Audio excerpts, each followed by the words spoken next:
I'm building blog website with admin panel in Laravel 10. If you haven't watched the first part, click right here.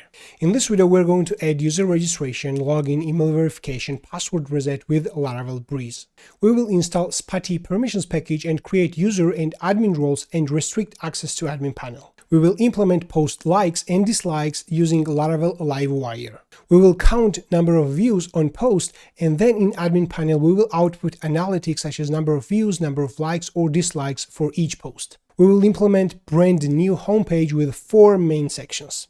Latest article, the most popular 3 articles based on likes, recommended articles based on user likes history if the user is authorized. If the user is guest, then we're going to show recommended articles based on number of views. We're going to show top categories by their latest posts. We will add search field for posts and categories in admin panel. We're going to fix and improve multiple minor things. In the next part, I will implement comments on the posts, implement global search on the website, and maybe deploy the project on production environment with custom domain. Shh, don't tell anyone. And maybe you don't want to subscribe because you are constantly checking my YouTube channel if I uploaded any new video. Alright, no further ado, let's jump into the video. Now, let's start working on user registration and login. And for this, we're going to use Laravel Breeze. You can have a look at the Laravel Breeze documentation. It's pretty straightforward to install that. I'm going to have the documentation always opened, and even though I know what commands I should type, it's always you're going to always make much less mistakes when you actually copy these and don't have a typo when you're typing. Okay, so I'm going to actually first we're going to start the server. Vendor bean sale up. Then we're gonna go inside the container. Vendor actually, I'm gonna exit this, stop that, and I'm gonna start my application in a detached mode. So vendor bean sale up -d. Okay, containers have been started. Now let's access the container. Vendor bean sale bash. And now from inside that container, we're going to execute composer require Laravel Breeze -dev. Okay, that was installed. Then we're going to execute php artisan breeze :install. That will ask which stack we want to install. So we are not using Vue or React or API in this case, so I'm going to provide the 0 right here. Whether we want to install dark mode support, I'm going to provide no right here. If we want tests, no right here as well. And we have an error, and that error was expected because Laravel Breeze is intended to be installed as a very first thing after you create your Laravel application. So it expects welcome blade PHP to exist under views folder, which doesn't exist. So that's why we have this problem. Now I'm going to open resources, views, and simply I'm going to copy and paste home blade and call this welcome blade PHP.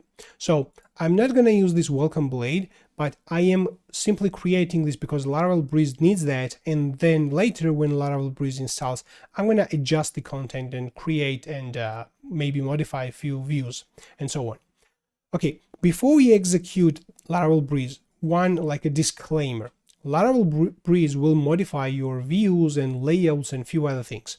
So make sure you have everything backed up. Like, for example, and my recommended way to back up everything is using Git. So use version control system and commit everything before you run Laravel Breeze in this case, because as I mentioned, it's gonna change many things in your project. Okay, I have everything committed. I'm not afraid about losing anything. So I'm gonna execute Breeze install 0, no, and no. Now let's wait a few seconds. Breeze was installed, then it ran npm install and npm run dev, npm run build. We're going to execute npm run dev by ourselves, and now let's have a look. So here's our application, and let's access to the main page and we have undefined variable post, and that comes from welcome blade. Okay, welcome blade was used by Laravel Breeze automatically. Now let's open web.php, which is our main roles file, and right here everything was modified by Laravel Breeze. So this like a cyan color line indicates that I have changes. That changes come from version control system. So basically, if I click this, I see what was my previous version. So I'm gonna copy this part, and at the very bottom, I'm gonna put that. So my roles, and also at the top, these imports have been changed. I'm gonna copy this, and I need profile controller, but I need my post controller and site controller as well. So now in my web PHP, I have like modifications by Laravel Breeze, as well as my previous roles what I had before. So small hint right here, don't put this above, because this is a very generic route. So it is matching everything if the previous roles didn't match.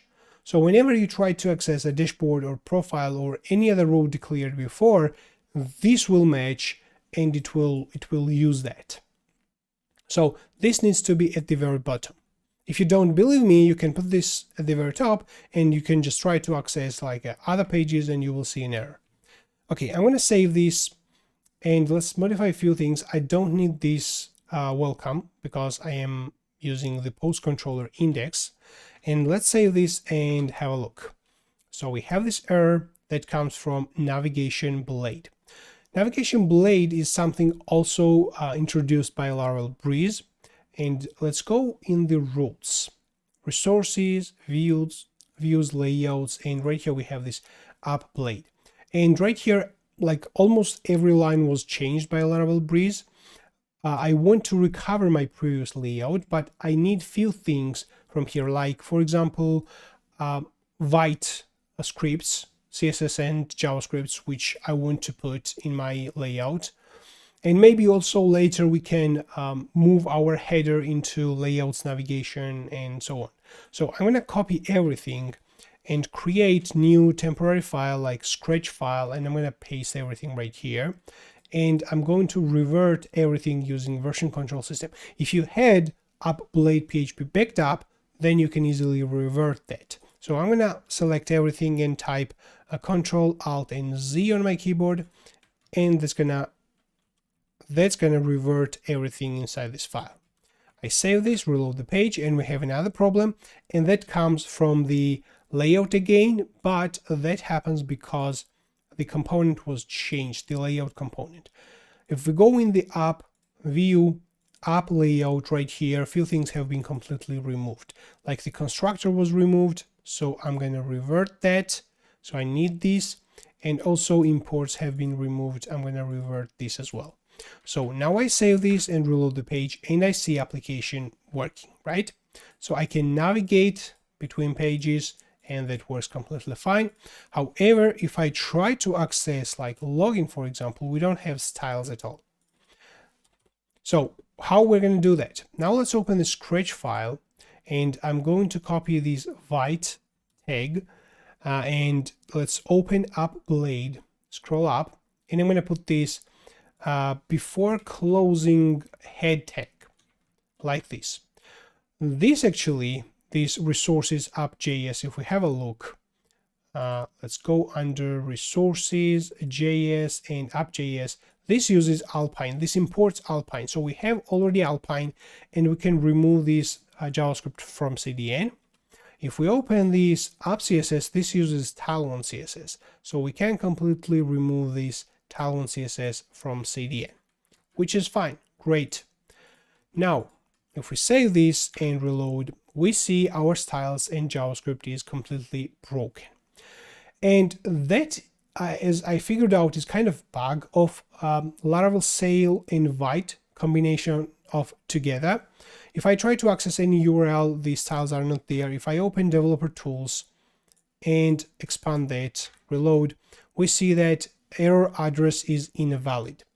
Now let's go in the Vite config. It is in the root of the project, And right here at the very top, we're going to add server. We're going to provide HMR, and we're going to provide host to be localhost. You should provide right here whatever is the domain, your local domain. Okay, so I'm going to save that. And now if I reload this, it's going to take a few seconds, but now we see that the styles are back. And we can navigate and we see everything is okay. And we can also try to access login page and styles are there. Now, this login page doesn't have header and footer, which is something I want my blog to have, the login page of my blog to have. Also, the forgot password as well as the registration, all of them needs to have this header and footer. Those files are defined by Laravel Breeze and they are available under resources, views, auth folder. And if we have a look, all of those files have the layout. The main component they are using is the guest layout. And if we open now guest layout, there are obviously no header and footer, and this is the guest layout. And this is something I want to modify so that header and footer to be there. So this is a layout, but I'm going to actually change this slightly. I'm going to remove this body and head completely. Let's remove this HTML as well. And this right now is a guest layout, but I want this to extend XUp layout. Okay, now let's format the code. And now whenever the login form is rendered, here's the login form, it has this HTML included, which on its own is extending the up layout. Okay, we probably don't need everything. Maybe we don't need logo, we can remove that. Min H screen, maybe this is something we can remove as well. And that's more like it. There is probably some kind of padding top, and we can remove that. PG gray, maybe we can remove that. Save. Okay, that's much better. And I want this form to be in the center. So we have this justify center, but we have this above small screens, which we don't need. We wanted this to be always in the center. And we have width full. Maybe we can remove this width full and max with medium, margin top, padding. Let's remove all that and have a look. Okay, we need paddings. We need padding. How to put this in the center? Let's remove this W. Okay, now let's inspect this and have a look. So this is the form. This is the container. Okay, the container, which I see. So the container comes from the app layout. And if we open app layout and find where the main content is injected right here, and if we just provide right here, justify center, maybe justify center, then the full form will go in the center. Or maybe we can undo this and open this guest blade and give this one W full width, and then this one already has justify center. Okay, I think that's better.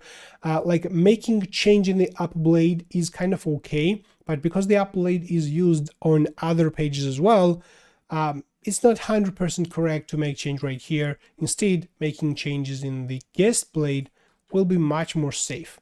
We are sure that we aren't going to break home or any other pages. Okay, that's perfect. Now every auth page is in the layout. I don't actually like the width of the forms, so maybe we can do something. Max width, instead of MD, maybe we can provide LG.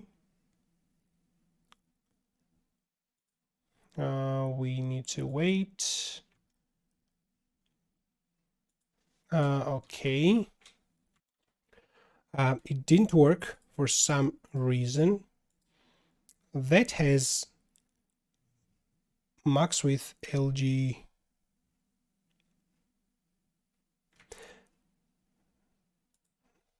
Let's provide XL.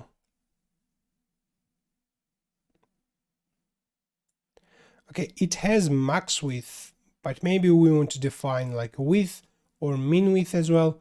Or maybe this is even fine, like not big deal. So we have enough width for each individual field, right? Why cannot I access login? Here I have the login.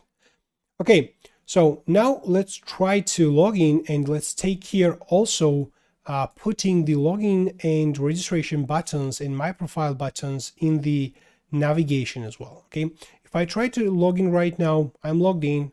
This redirects me to the dashboard, which is something we don't have at the moment. We don't have dashboard, so probably we don't need that at the moment. So for now, I'm gonna simply remove this redirect to dashboard, and that was basically modified in the road service provider right here. That home was changed into dashboard, and I'm gonna actually revert this into home again. And now I cannot log out because I don't have logout link. Okay, let's actually take care of the putting proper links in the navigation, right? Let's open navigation, Blade PHP, and let's have a look. We have a couple of links, primary navigation menu. We have this navigation links, which goes to dashboard and activates that. Right here, it displays the user information, who is actually authorized at the moment. And I think that drop down is something we might need. And we also need logout, like we have this here. Okay, if we pay attention, this is a responsive settings option. So that is visible for mobile. That is visible for mobile. And the above one is visible for desktop, right? But where is the actual login and sign up? Where's that? Here's the logout. Let's search for login. We don't have this here. We don't have probably this in the guest layout. Probably it was in the app blade, which should be a Scratch file now. Here it is. So we have the Scratch file, and there was a header. Okay, that was coming probably from there. Anyway, let's go in our app blade, and we have the following navigation links. And let me actually take one of the links and put them like this. Okay, that should be login. We're going to adjust CSS a little bit later. This is register. Let's provide proper texts, register, and this is login. So we save, and we see login and register. However, they should not be visible if the user is already authenticated, because right now it redirects us to home, which is also not correct. And if we open this road service provider, and if we simply change this home into slash, that will be more accurate. Clicking redirects us to home page. We need to hide login and registration if the user is already authorized. So let's use auth directive and auth that should be not auth, to be honest. So let's do like this. If the user is authorized, we're going to display the My Profile section, Then we're going to have else, and we're going to display this. So if I save, now we don't see login and registration, which is perfect. Now if we open Navigation Blade, here we have this settings drop-down, which is again for desktop. The second one is for mobile. In this case, let's make it simple. We haven't done any changes regarding making our blog responsive. So simply, I'm going to take this part and go in the upgrade and paste this right here. I'm doing this only for desktop at the moment. Let's remove this hidden and let's give it display flex. Let's save it, have a look. Okay, we have this drop down. The profile is available and the logout will probably work perfect. So now we have login and register. I click on login, click on register, both working. Let's log in again and we have this my profile. The styles of this my profile, of course, is not nice. It should be probably in the styles of this. So let's give it some small. Let's take the following classes and maybe modify this part. Yeah, there are a lot of classes. So let's paste this and have a look. Okay, let's give it flex and items center. Okay, that's good. Let's leave it as it is right now.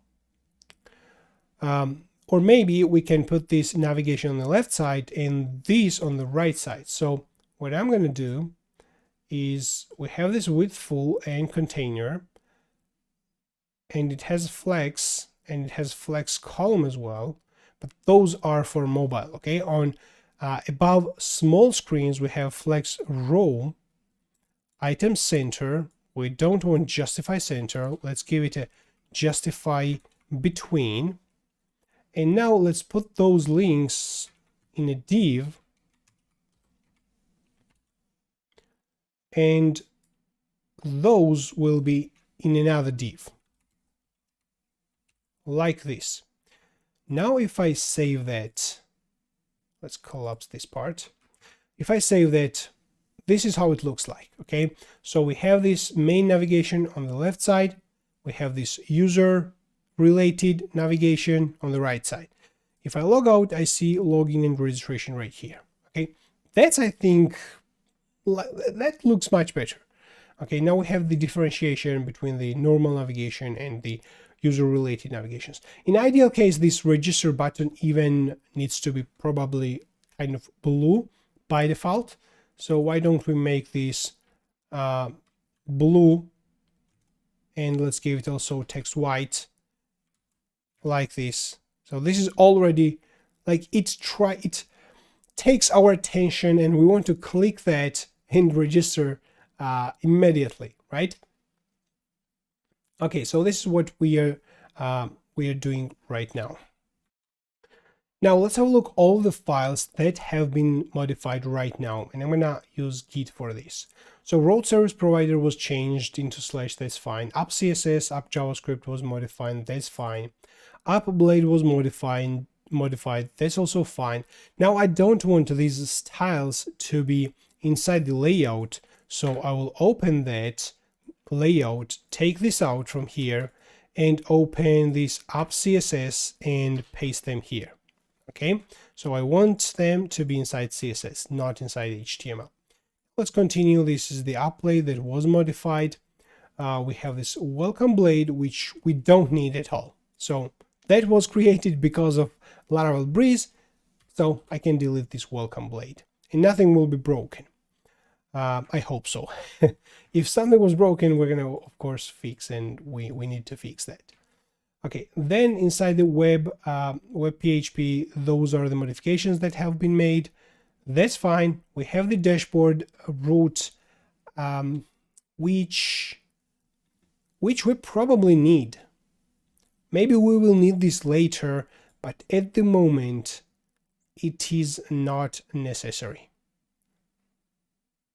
Okay, let's leave this right now. Let's leave it. It doesn't hurt.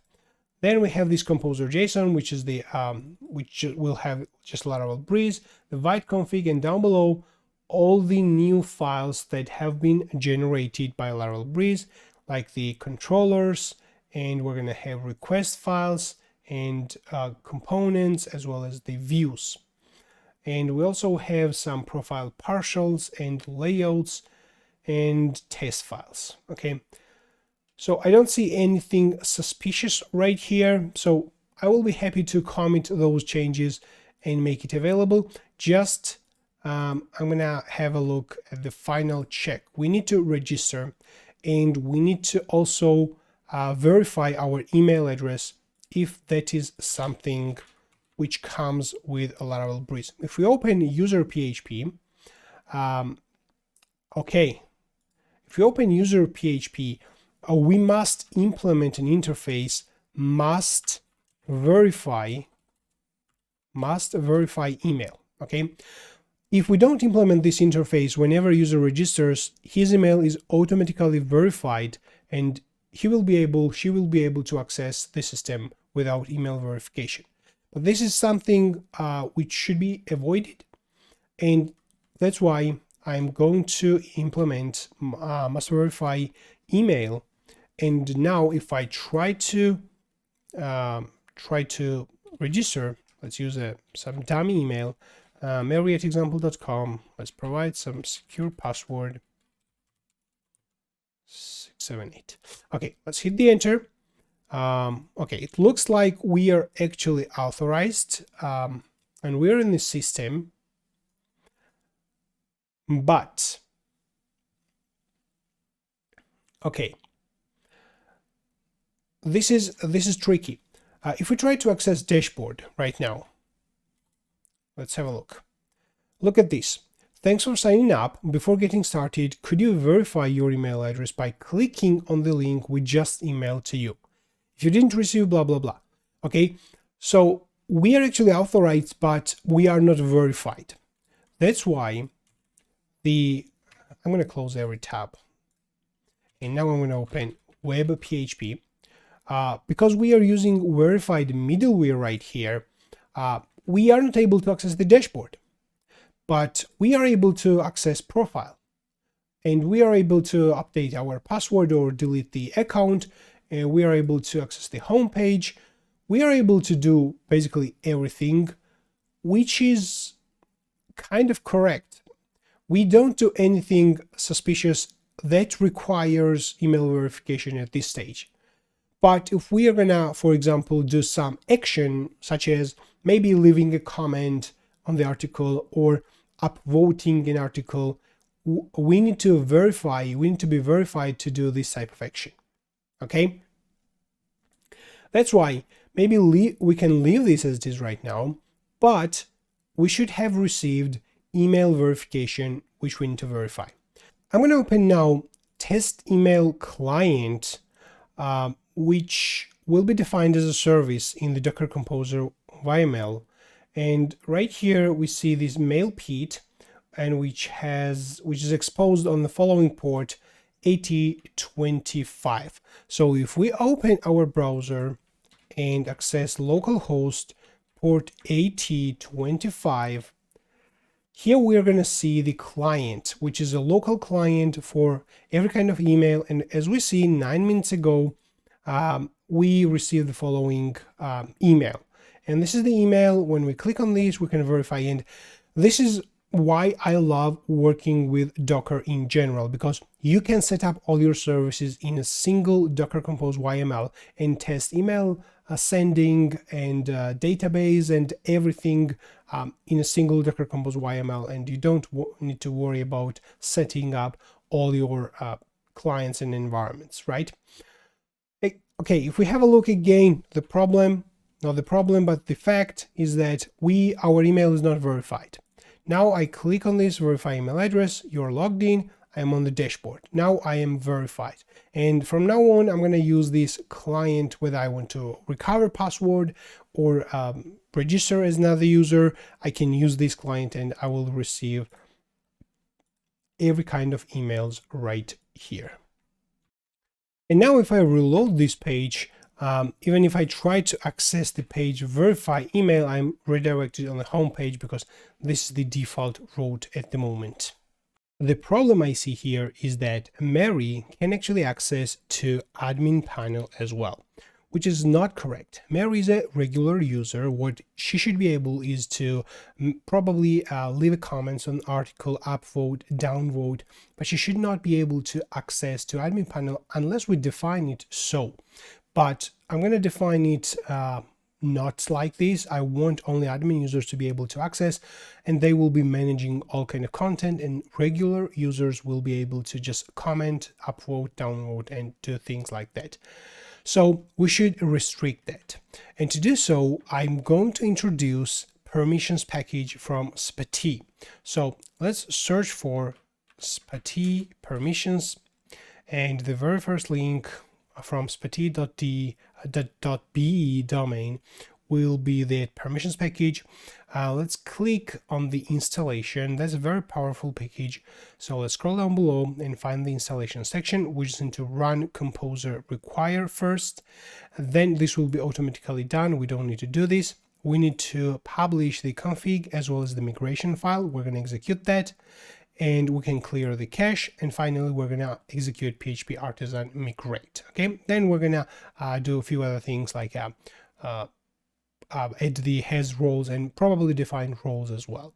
But let's start from the very first step, what we need to do right here. Like the prerequisites and everything is okay, we satisfy those.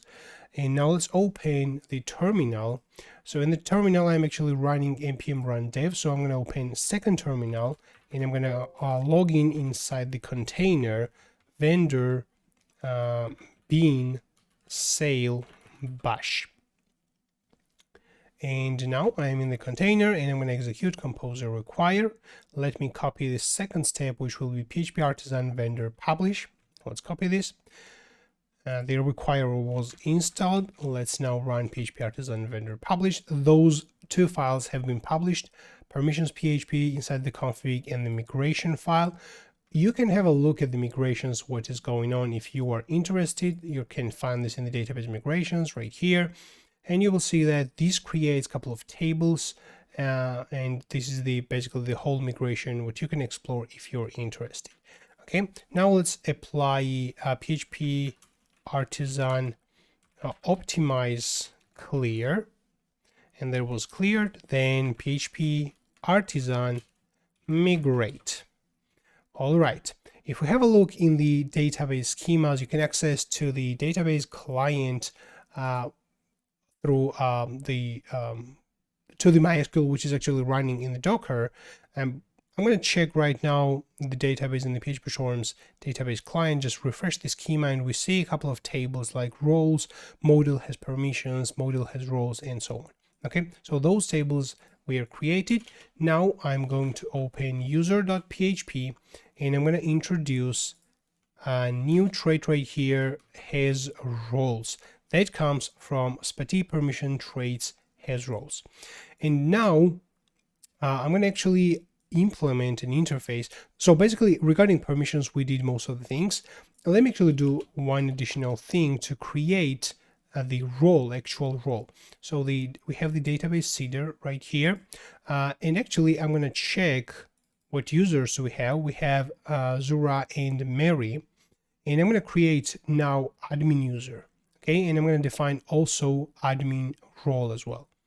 I'm going to comment this post creation in the database seeder. I don't want to create post. That was just for testing purposes in the first part. And by the way, if you haven't checked the first part first, I recommend to check it and then continue watch the second part. And then now let's create a user. So let's call this admin user. That will be user factory. Let's import the user. App modules user, right? User factory create. Let's provide right here email will be admin@example.com. Let's provide name, that will be admin, and let's provide password. That will be bcrypt. Let's provide it admin123. Okay, that's the password. And now let's create admin role as well. That will be role, and that will be spati permission models create, and we have to provide a name of the role that will be admin. So the role is actually created, and then on admin user I'm gonna call assign role. So this assign role method is not seen by PHP and it does not autocomplete, but this assign role comes from the trait we added on the user model. So if we just define an annotation right here that the admin user variable is actually an instance of app models user, then when we try to call assign role, PHP sees that, and we can provide right here admin role variable, and whenever this header is executed, it's going to create the user, create the role, and then assign the role to that user. So let's bring up the terminal, and I'm going to execute php artisan not migrate db :seed. So seeding database has been completed. Let's now open database, and we have new admin user. If we open roles, we have admin role, and if we check model has roles, we're going to see that the model ID, which is the currently added 11 ID user, has role ID 1. Okay, so we defined those roles, which is perfect. Now let's try to basically log in with the new user admin@example.com, and let's just reload the page, sign out, and now I'm going to use admin@example.com, admin123, and look at this. So we are right now logged in as an admin user, but actually if I try to log in with Mary, let's use the auto-completion. Now we are still in the admin. So we created role, we created admin user, but we haven't defined a restriction for normal users to the admin. For this, again, we are going to open the user PHP, and we're going to implement right here an interface called filament. How is it called? I just forgot. Filament user. I think that's it. Filament user. Yes. And we have a red underline right here. This it comes from the PHP Storm. It indicates that we need to implement a method from this trait. So if we just hit the control and mouse on this filament user, we see that it has the following method defined, and that is can access filament. In PHP Storm, I can just hit Alt and Enter, and it gives me a couple of options. Add method stubs, click OK, and at the very bottom we're going to see this method can access filament, and we're going to return true or false from here.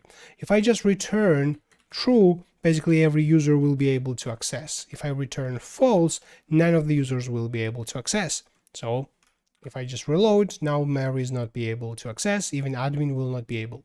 So we need some kind of condition right here. Okay, so this has role, we're going to call a method has role, has role, and specify the role name. So only those users should be able to access that interface if the user basically has that specific role, admin role in this case. So if I just reload the page, we are not able to access this, so I'm going to inspect, because I want to clear the session. I'm going to go in the application, cookies, and I'm going to clear everything. Just reload the page, and it redirects us to the login, and we try to basically, again, let me actually try to log in with Mary. We see permission forbidden, but if I try to reload the website, we are actually logged in with Mary, and I can log out from here as well. Okay, let me reload the page, and now let's try to access with admin user. Admin, hit the enter. Now we are able to access filament admin panel, which is awesome. So the admin users can create categories, posts, text widgets, manage the content, and normal users can log in on the website. We haven't defined any functionality which is relevant for the normal users which are authorized on the website, but still we have the authentication implemented, which is great.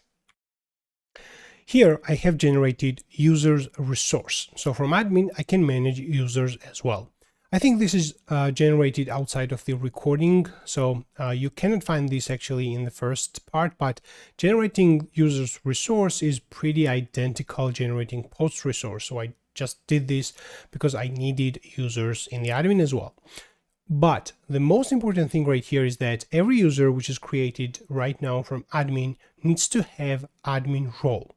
Okay, if I just create new user, it will not have admin role. And this is something we are going to change. So I'm going to go in the app filament and let's open user resource and open this create user right here. And we have to customize this. We have to add a new admin role to every user when that is actually created. So right here, I'm going to create new function handle record creation, which is a protected function, and we can actually customize this handle record creation. If we just follow this, it gets the model based on the class and creates that. So whenever this is called, we can take this as already created user and save that in a variable, right? And we know that every user has that trait has roles. So basically, if let's go in the create user. So if I call on that user, hold on, if I call this assign role, again, auto-completion doesn't work because PHP doesn't understand that this user is an instance of app models user. So I generally tend to define this because I love when PHP auto-completes that for me. It's also very easy if you want to search then in your entire project, where are the instances of that user. Basically, it will find that place as well. If I just remove the annotation and go in the user PHP and right click on the class and try to find the usages of that class, it will not find that specific, that specific variable because it has no idea that this is an instance of app models user, right? If I add this annotation and then call this find usages, then it will find, and that's also good if you want to find out where you have all the instances of the specific model. So in this case, I'm going to try to call assign role on that and provide admin right here. And finally, we need to return user. My keyboard, I just don't like my keyboard. I'm going to replace it. Okay, so the user creation process is like this. And if I now go in the admin and try to create new user, let's call this John. Let's give it john@example.com. Email verified that is something we can skip, and the password will be something secure. Okay, and let's hit create. Let's hit never. Okay, so the user was created. Now the most important thing is to go in the database, check the database. Let's open users. First, we see that John is created with ID 12, and second is the model has roles. Let's open this, and now we see that there's a role 1 assigned to model 12. Okay, however, I think the user might not be able to log in because email verified is actually null, and this is something we probably need to also fix. Let me actually try to sign out and try to log in with John. Yes, I am not able to log in. Now let's open users, and I'm gonna let's actually try to log in with admin 123. Okay, good. Let's open users, and we can edit this and provide some value inside email verified it. And whenever we do this password is, by the way, required. So this form is just a very basic form I just generated, as I mentioned, outside of the recording. I haven't customized that at all. The password should not be required. Whenever we are updating the user, password should be optional. And even we should have probably 2 fields for the password and password repeat, so that if you want to change a password, reset the password for a specific user, you should be able to provide it. You should provide it twice, just to avoid any kind of mistakes. So in this case, for simplicity, I'm just going to provide from 1 to from 1 to like whatever, and hit save changes. Okay, that was saved. But now whenever we try to create new user, this email verified date needs to be set automatically. Okay, so let's customize this form, and let's go in the, where's that, create user. I know that is resources, user resource, create. Where's the form? Down below. Here we see user resource. Okay, so this is the form. We can completely remove this email verified date. We don't need to provide this twice. We don't need to provide this at all. We need to provide password probably twice. Let's remove required from here as well. We can provide right here the method using which we can hide the password field when we are editing the user as well. So like the password, the input field is the password, max length, and let's provide right here that should be hidden on edit. So we don't want this to be on edit. However, we can also provide that this needs to be visible on create. So in this case, we need to define probably two password fields. Let's do like this. So the one password, which is a password max length, this is hidden on edit. Let's do like this. And the second one is visible on create. And we can also specify right here required. Okay, so that must be required, and that is visible on create. Let's save this and have a look, reload the page. This is user creation, so we see password actually twice, which is something we shouldn't see. Let's hide this on create as well. Okay, let's try to have this all in a single input field. Password required, not the required, a max length, and then let's just provide hidden on edit, and then provide required and visible on create. Let's see if this gives us exactly what we want. Okay, the password is still visible on user creation. That's correct. So it should be visible on user creation, but the interesting thing is update. So if I click update, we don't see password here, which is exactly what we wanted in this case. However, as I mentioned, if you want to reset the user password, you won't actually be able to do this. So in this case, I'm going to add one more method, and that will be confirmed. So the password needs to be confirmed, and we need a second field for password confirmation as well. And let's give it the proper name, confirmation. All right, and the password confirmation also needs to be visible on, let's actually take this part. So it's a password, max length, hidden on edit, required, visible on create, blah, blah. Let's now reload the page. On edit, we don't see that. That was actually view. I want to submit this form, just make sure that even though we don't display it, it is not required. We have this required function here. So click on save. That was actually saved. Perfect. If we go in the users, we see John 2, that was updated.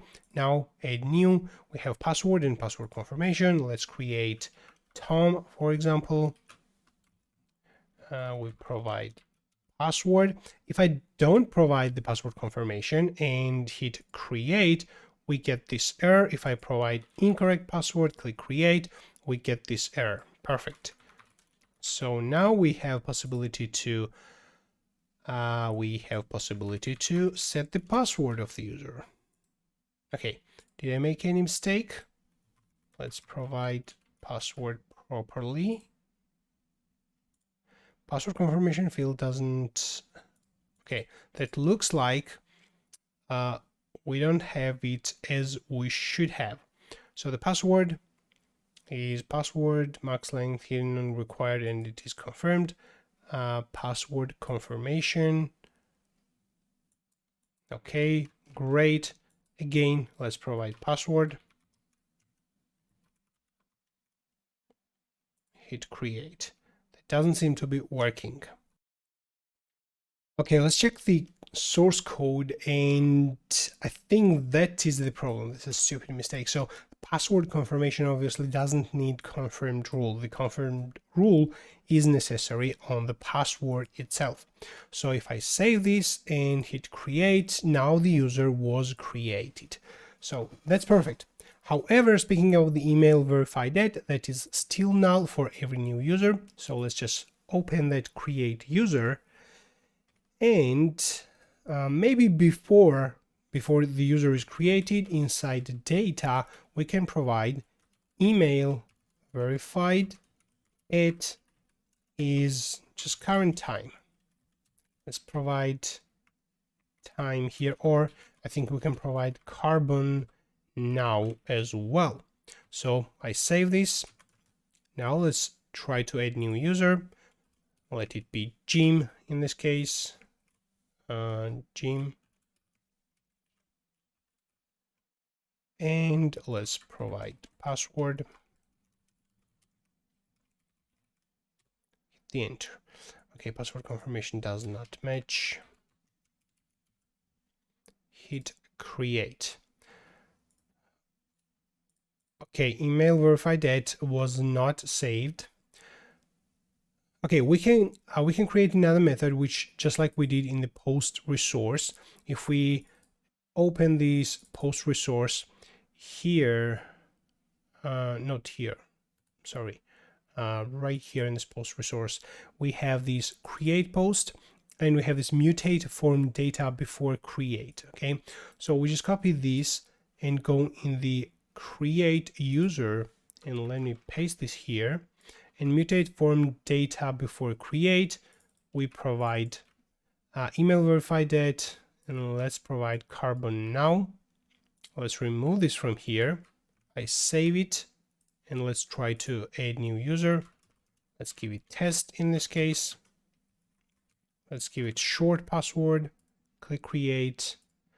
Okay, email verified at is still not provided, and I think the reason might be that this is excluded and not provided in the fillable, and that is added in the casts. So we need to add this in the fillable, and then it will work. Let's try to add new user, test2. Let's provide short password, click create, and this worked this time. So now we have this test user, which has email verified at, and this is admin user, by the way. And if I now try to sign out and try to log in with the test2, let's try to log in first with the test. It doesn't work because the email is not verified. But now if I try to log in with test2, okay, it doesn't work either. And I think the reason might be that the password, is it saved properly? Let's check this. Not sure. The passwords are saved. Passwords are saved as plain text. Obviously, we have not implemented this part. So if we open user resource, not the user resource, but create user, and right here, mutate form data before create.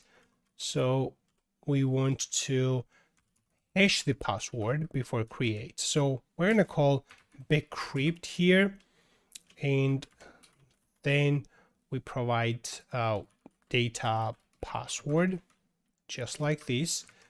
Now let's create test3. In this case, we need to log in with admin. Please try again in 3 seconds. Okay. 1, 2, 3. Now let's go in users and let's create. And by the way, that was an extra security of filament, which I liked. So if you try too many attempts, incorrect attempts, then it tells you to wait. That's, I think, really good. Let's create now one more user. In this case, the password encryption should work. Hit create. Okay, it doesn't work. Let's give it short password. Okay, so we have that. Now let's check the database first. Okay, here we see encrypted password. Now let's sign out and try to sign in, and that works this time. Okay, now every user which is created from filament admin is an admin user, and the password, the email is verified and password is encrypted. And I guess we can delete all the previous users because their passwords are not encrypted. Okay, now I'm going to implement one very important and really cool feature, and that's going to be upvote and downvote of articles. Every authorized user will have this ability to click a button and upvote article and give a credit to the article. And in the future, maybe based on the number of upvotes on certain article, we can promote that and show on the homepage or show in recommended articles and do some things like that. So let's start implementing this really cool feature, and I'm going to do this using Laravel Livewire. Filament PHP behind actually is using Laravel Livewire, but we haven't used on the front end it at all. So I'm going to open the documentation, Livewire, and let's have a look. So let's go in the docs, and I'm going to give you a quick overview. So right here you can find the documentation. Let's click on install Livewire. We need to run composer require, but as I mentioned, because we already have a filament PHP which internally uses Laravel Livewire, we can skip that section and we can just import that Livewire styles and scripts in our layout. Just to make sure we have Livewire installed, let's open our project.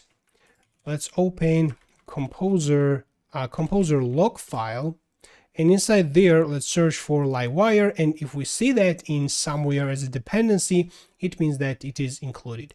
And if we check the package, that is Livewire rate limiter, and the Livewire's dependency of that. And if we just follow that and find out internally, it's going to be finally a dependency of filament PHP. Okay, so we already have Livewire installed. Now we need to register styles and scripts in our application. So I'm going to open layout app blade PHP, and in the header, let's do this before Vite. Let's include the styles, and at the very bottom, before the closing of the body tag, I'm going to include Livewire scripts. Okay, so far so good. And then having a look at the quick start, we can already generate a component. So in this case, I'm going to call my component. Let's start a new terminal, vendor bean sale bash. All right, and now let's generate a Livewire component, and I'm going to call this upvote downvote component. Okay, that's going to be like a two buttons, hands up, thumbs up and thumbs down. And yeah, just like this, we're going to show number of upvotes and number of downvotes on a particular article. So let's click enter right here.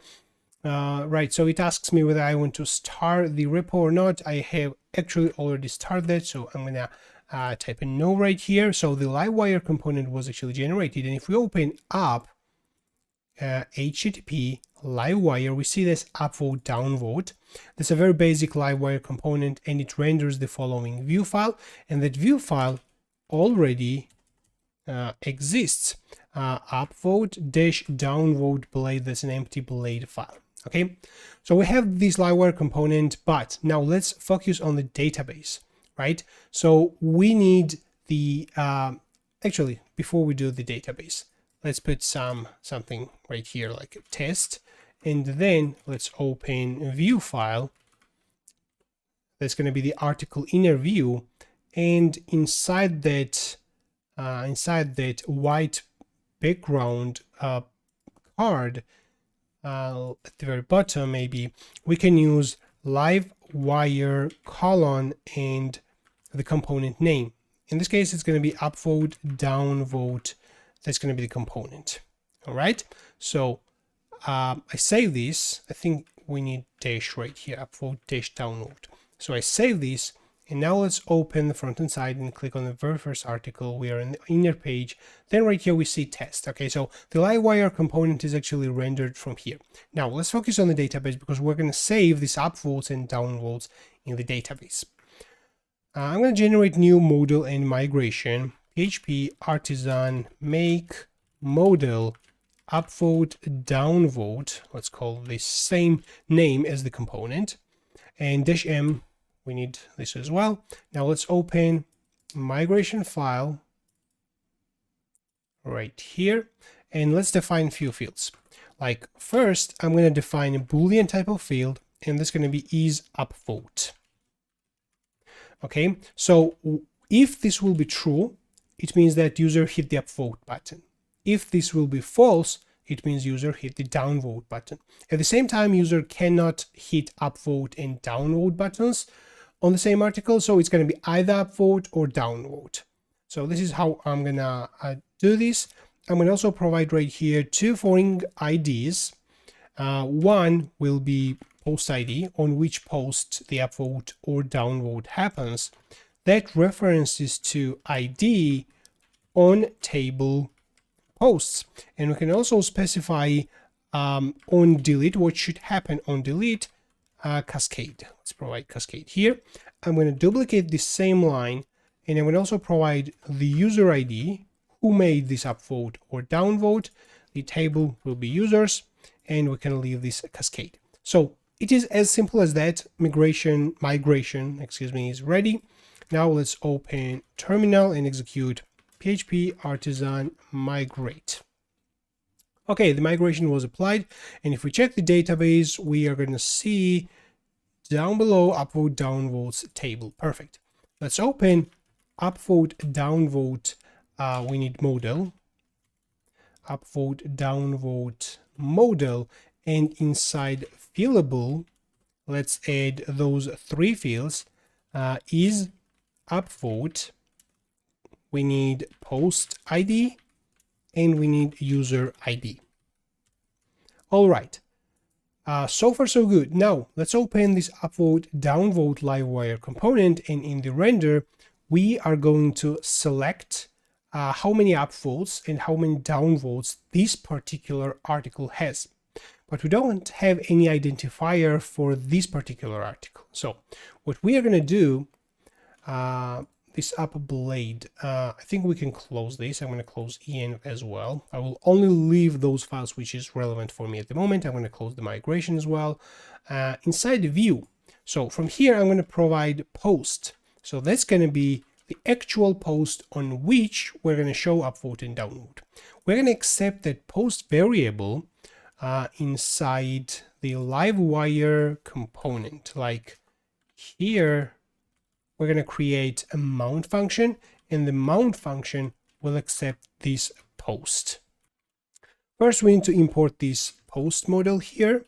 Then I'm going to create a public post variable and public. And then this post will be given post. All right. And now here inside render, I have access to this post, and I can select how many upvotes or downvotes this post has. But let's first do the front-end side, and I'm going to now open hero icons, which is like SVG icons, really easy to use. We're just going to look for thumbs up or something like this. Here we have those two icons, and we just need SVGs. There's like no need to install or require any CSS or anything. We just can copy SVG files. And let's open this upvote downvote, and I'm going to create two buttons. That's going to be for upvote. So I'm going to paste these here, and the second button will be for downvote. Let's copy SVG and paste this here. All right, so that's perfect. Now let's add a couple of CSS classes to those buttons as well. So we're going to give it display flex and items center. I'm going to give it also gap2, and let's give it also on hover, the text should be text blue, like a 500, and let's give it also transition all to have this nice effect on mouse over. And right here and here, we are going to output two variables, number of upvotes and number of downvotes. Down below, we need downvotes. And we need to pass these two variables from the Livewire component into Blade file. So I think we don't need this module. I'm going to close that and let's open the component. And there are two ways to pass data from Livewire component to Blade file. One is to declare that variable as a public property of the class, and then this can be accessed inside the Blade file. In this case, if we want to access post, we can access easily from this view Blade file. The second approach is to pass these two variables in a view. So this is what I'm going to do. And I like second approach because whenever something is changed in the component, like event handler is triggered or some sort of data is updated, then this render method is called. And if we select some kind of data, then the view also will be called and the view will be updated very easily. Okay, so now let's select upvotes, and that's going to be upvote downvote from model. We're going to run where post ID equals to this post ID, and we are going to add another where is upvote equals 1 or true. And finally, we're going to call count. Okay, so this will be number of upvotes that has been made on that particular post. We can move this where and count down to make it like more readable. So I'm going to duplicate this, and the second one will be downvotes. And right here, we're going to provide false, number of downvotes on that particular article. Okay, so that's perfect. Now let's provide right here compact upvotes and downvotes. Now I'm going to save this and let's test this so far. Let's open the front end side and we have error basically. Let's reload. Okay, the error is gone. And at the very bottom, we have these two buttons with a 0. Okay, let's give small CSS classes here. Let's give it flex and gap of 2. Okay, perfect. We have upvote and downvote. The hover effect works as well. Now let's implement actually clicking on that button. Let's go in the component, and I'm going to create a component. I'm going to create a method. Let's call this upvote downvote. Okay, so this method will be called whenever user clicks on upvote or on downvote. And actually, I'm going to accept a parameter right here, whether this is an upvote or downvote. So why I'm doing this as a single method and not two separate methods, like upvote as a separate method and downvote as a separate method? Because we're going to have very similar logic in those both methods if we're going to do it separately.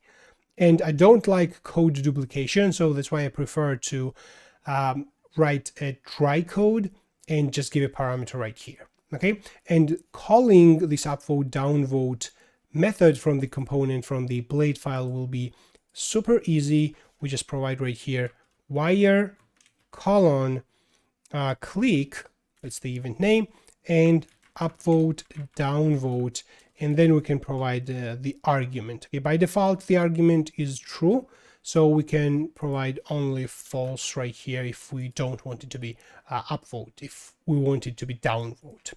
Right, so far so good. But in order upvote or downvote to happen, the user needs to be authorized, right?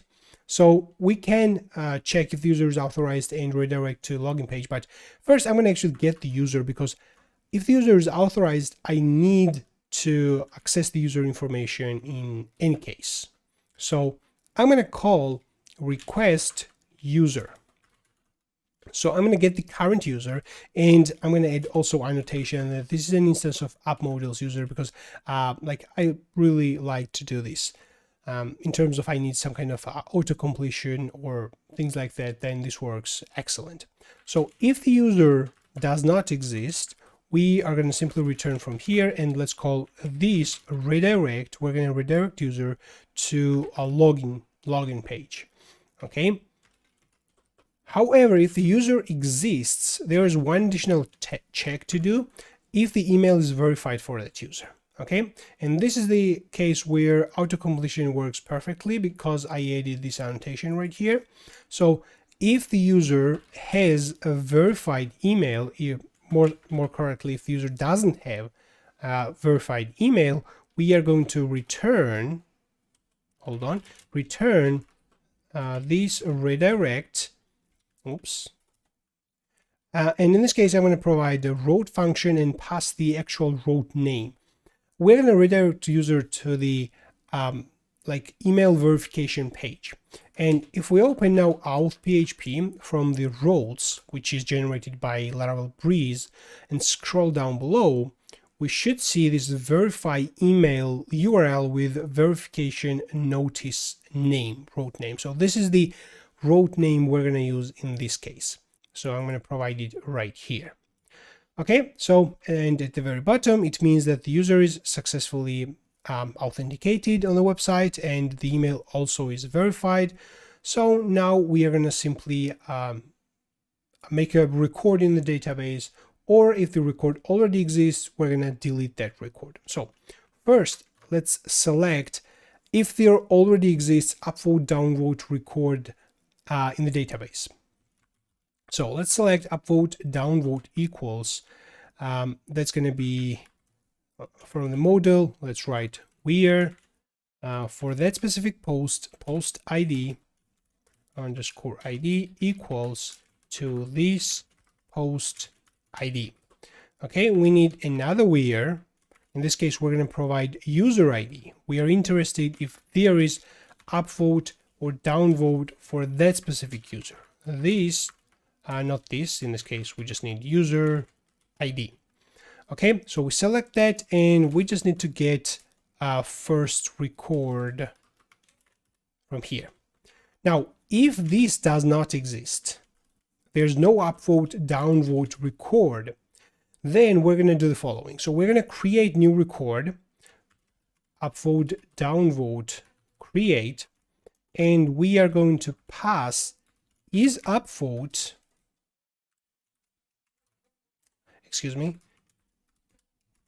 is upvote will be the given parameter, whether we are doing upvote or downvote. We're going to provide post ID,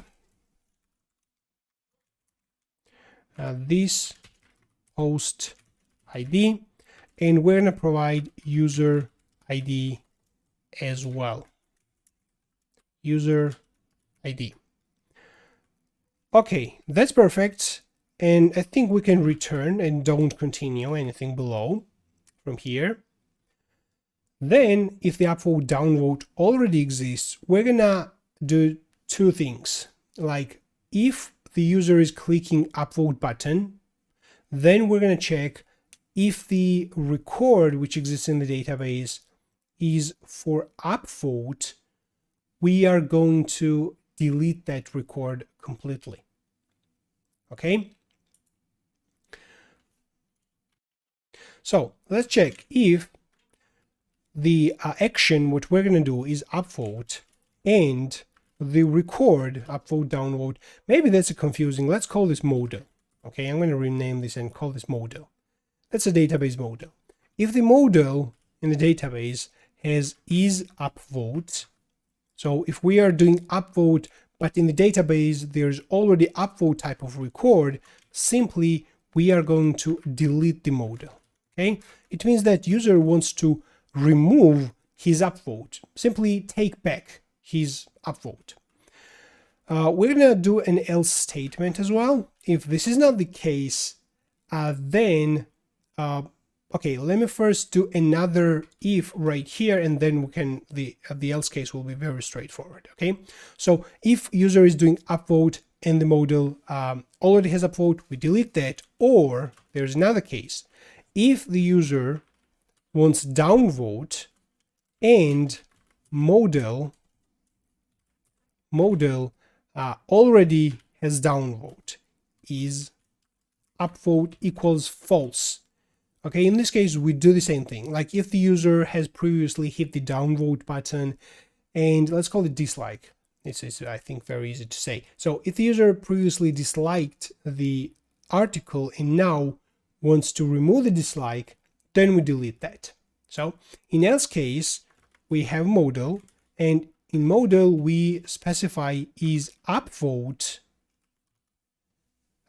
equals whatever is given, upvote. Okay, so this is what we are going to do, and then on model we are going to call save. So this will update the existing upvote downvote record, and whenever this is executed, this function is executed. And because this makes some like modifications in the database as well, the re-render method will be executed, and the selects will run, and the counts of each of the items will be already modified. So if you don't believe me, let's reload the page and click upvote. And as you see right here, we see 1. If I just reload the page, 1 is there. So record was successfully made in the database. Now if I click upvote again, it removes the upvote, and now we see 0 again. Now let's click downvote, we see 0, click downvote again, we saw 1, and now we see 0. Now if I click upvote and then I click downvote, then look at this. So it actually worked properly. It changed existing upvote record into downvote. So I think that works excellent, and that works exactly as I want, except that I'm going to add one additional thing. If the currently authorized user has this particular article upvoted, we're going to show this button blue. So we're going to do this in the render method, and I'm going to define a variable here, has upvote. And I'm going to also add a comment right here, which perfectly describes what this variable should do. So that's going to be the status, whether the current user has upvoted the post or not. And this might be null, true or false. If it's null, it means that user has not taken any action, has not upvoted or downvoted that article. If it's true, user upvoted. If it's false, user downvoted that particular article. Okay, I'm going to query also user. Let me actually grab this from here. I need the current user, and I'm going to make a query in the database. First, I'm going to check if the user is authorized. If that exists, then let's actually select a variable from the upvote downvote. We can call this model or current status. Let's call this model. Okay, model equals upvote downvote, where we provide post ID equals this post ID, and we also provide the user ID,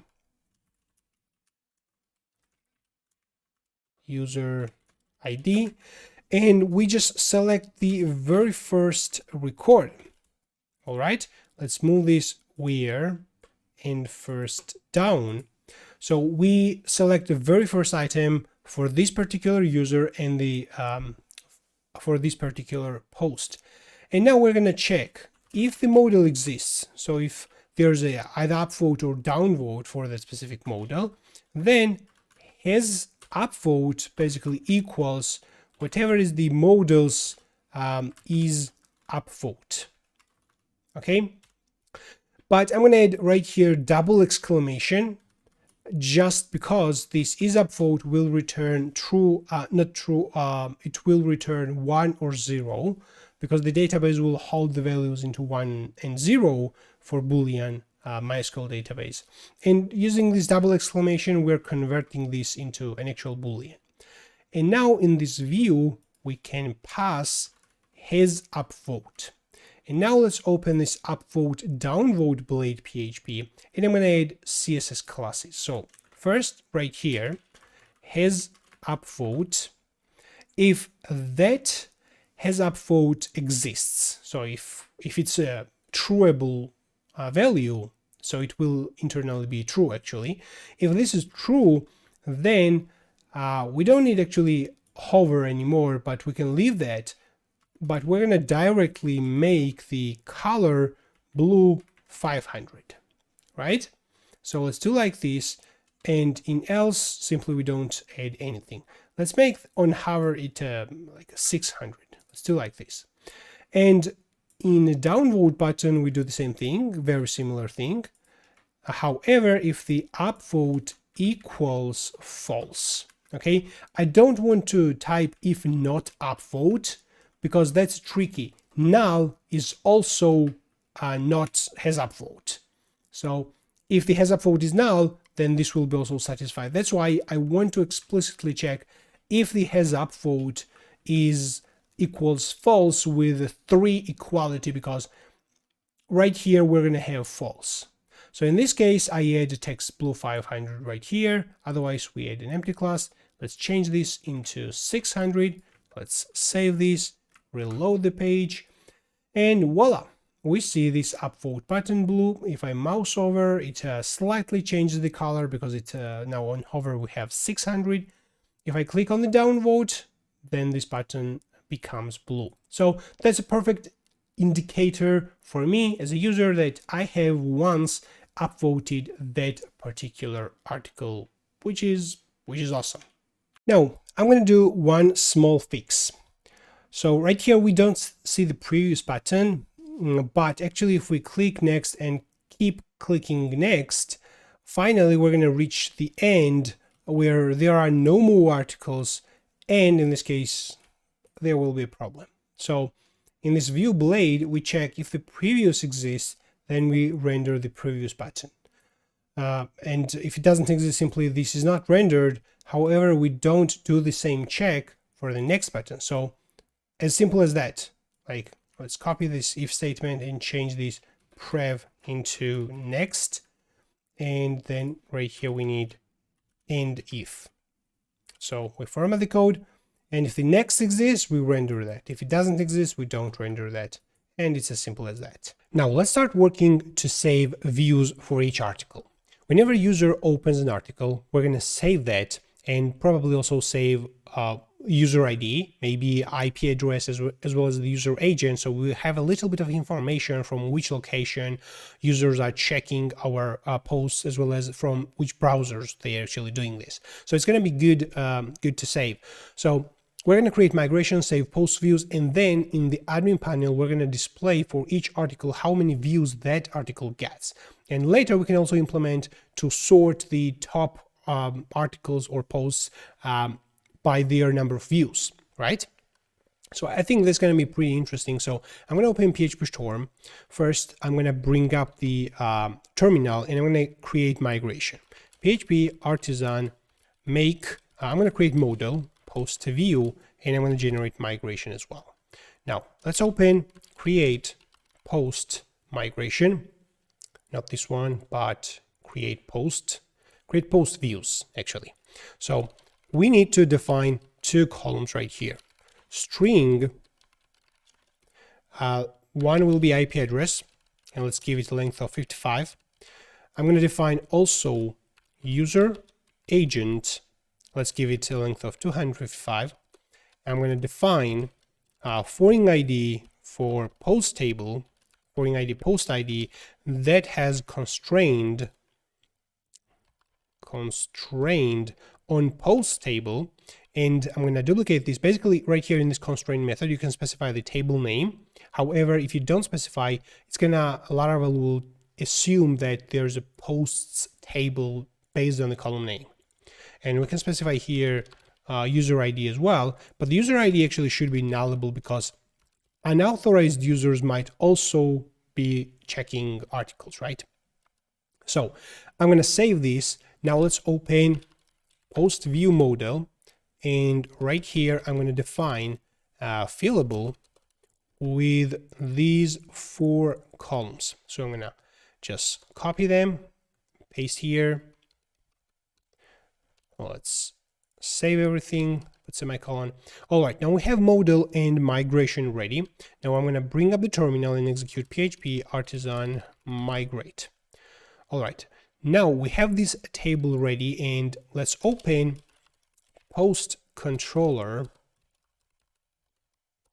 and we're gonna check show method where we're gonna see one specific post. And right here we are going to maybe first take request, then down below from that request we're gonna get currently authorized user, and then we're gonna run post view create. So we're gonna create a post view record. We're gonna specify IP address, and we're gonna get this from request IP method. We are going to specify user agent. We get this from request user agent, and we're gonna specify also post ID, which will be current post ID and user ID as well. And that's going to be current user, but I'm going to use a question mark arrow here because the user might be null, and then specify ID right here. So this will basically return null if the user is null, and it's not gonna throw an error. So I save this, and now let's open website, and we are on the specific article page, and I'm just gonna reload that page. Now let's check in the database, in the post views table, what do we have here? So we have record, and this is the IP address, and this is the IP of the Docker container running, and we have the user agent, we have post ID, user ID, and dates, of course. If I try to log out or try to open the same article in incognito mode, it's going to make a second record, but right here we don't have user ID because we made this nullable. And just like this, we save like all the basic things we need about the user who is basically viewing the article, and later we can suggest to the user based on its views which articles might be relevant for that user. All right, here's one additional thing which can be added into this application, and I give you this as a challenge. I'm not going to implement this in this video. If I keep refreshing this page, it's going to make records in the post views table as many times you refresh. All right. And as a suggestion, you can generate a random token and save this in the user's cookie. And you can give this random token associated a lifetime, like 1 hour, for example. And you will assume that all views the specific user will make on this article in 1 hour will be considered as a single view. And you are not going to make records in the post views table unless that 1 hour or whatever time period you specify, that time period passes. And that's good because if the user opens the article and for some reason decided to refresh it or just closed and reopened it immediately, so you're going to make record multiple times. Okay, you can assume that this is a single view. But if the user checks that article like few hours later or like tomorrow, then you can consider that this is a second view. Okay, as I mentioned, I'm not going to implement this, but as a challenge, I think it's really interesting and useful. So I give this challenge to you, and let me know in the comment section if any one of you will implement this challenge in this project. All right, I would love to know about this. All right, now we have that information. It's time to bring that in the admin panel and display these probably above this card to display number of views for that specific post, also number of likes, or the same as upvotes and downvotes, because we have all that information in these, like we just need to output them. Okay, to display that kind of information, we need to create widgets in Filament. So I'm going to open Filament PHP documentation, and we can search for widgets somewhere. Let's search for widgets. Here we have that. Getting started. Okay, so we need to create a widget we can specify also the resource, and then we need to display that widget in the post view. So let's start step by step. So first I'm going to create the widget. I'm going to copy this command and open PHP Storm. I'm going to close everything. Let's bring up the terminal and execute PHP Artisan make filament widget. Let's call this post overview, right? Okay, we can specify a resource, but I think we can leave this as it is right now. Let's hit the enter. Okay, post overview was actually created.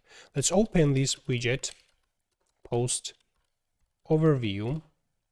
Here we have that. It also generated a blade file for that. So we can open also post dash overview, which is the blade file associated to that specific widget. I'm going to type here hello from widget. Okay, we created the widget, but we are not using it yet.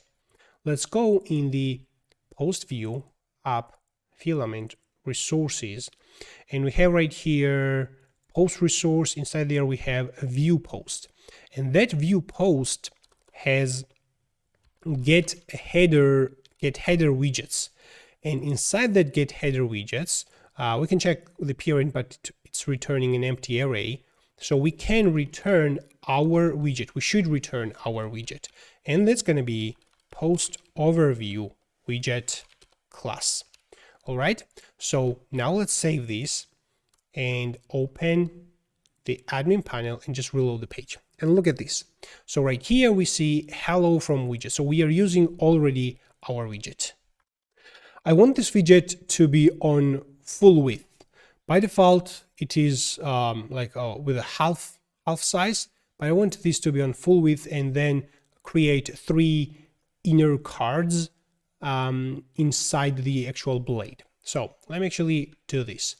In this widget, post overview, I'm going to define column span. We can actually check what properties the parent class, the widget class has. So we have a couple of properties right here. One of them is column span, and I'm going to specify the column span to be actually 3. Okay, so let's save this and reload, and now we see this to be on full width. And we need also some sort of a data which needs to be passed to the views. To check this in parent again, so we see this parent widget basically is a pure live wire component. As you can see, it extends from live wire component. So it has somewhere render method, it renders our view, past view, and it passes get view data, right? So this get view data is empty at the moment, but we can override that get a view data function and return the data we need to be passed to the views. So we need 3 main things to be passed to views, like a view count, number of views that specific post has. We are going to pass, let me leave empty right now. We're going to pass upvotes, number of upvotes, and we're going to pass downvotes. All right, let's start implementing from view count. So from post view, we are going to write a where, and we need to specify post ID equals to some post ID, and that post ID basically can be taken from the record of this widget. Because we are using this widget inside view post right here, that view post is for one specific post, and we can use record. We can use this record here. So not sure if this is declared right here, record. I think this is not declared, but it is written in the documentation that we can access that this record, and then obviously we can take the ID. I'm going to collapse the left side. So I'm going to take ID from here, and then let's execute count on that. Okay, view count. Let's save this and check if this works so far. So view count variable needs to be available in the post overview. So hello from widget, and let's output view count with $sign, obviously. So we save this and reload the page, and let's have a look. Record property record not found on component. Let's check post overview. All right, this is because we need to also define this record. So that's going to be public model record to be null, but we also need to specify here question mark because this is null by default and the question mark is necessary here. Let's actually import the eloquent model. Here we have that.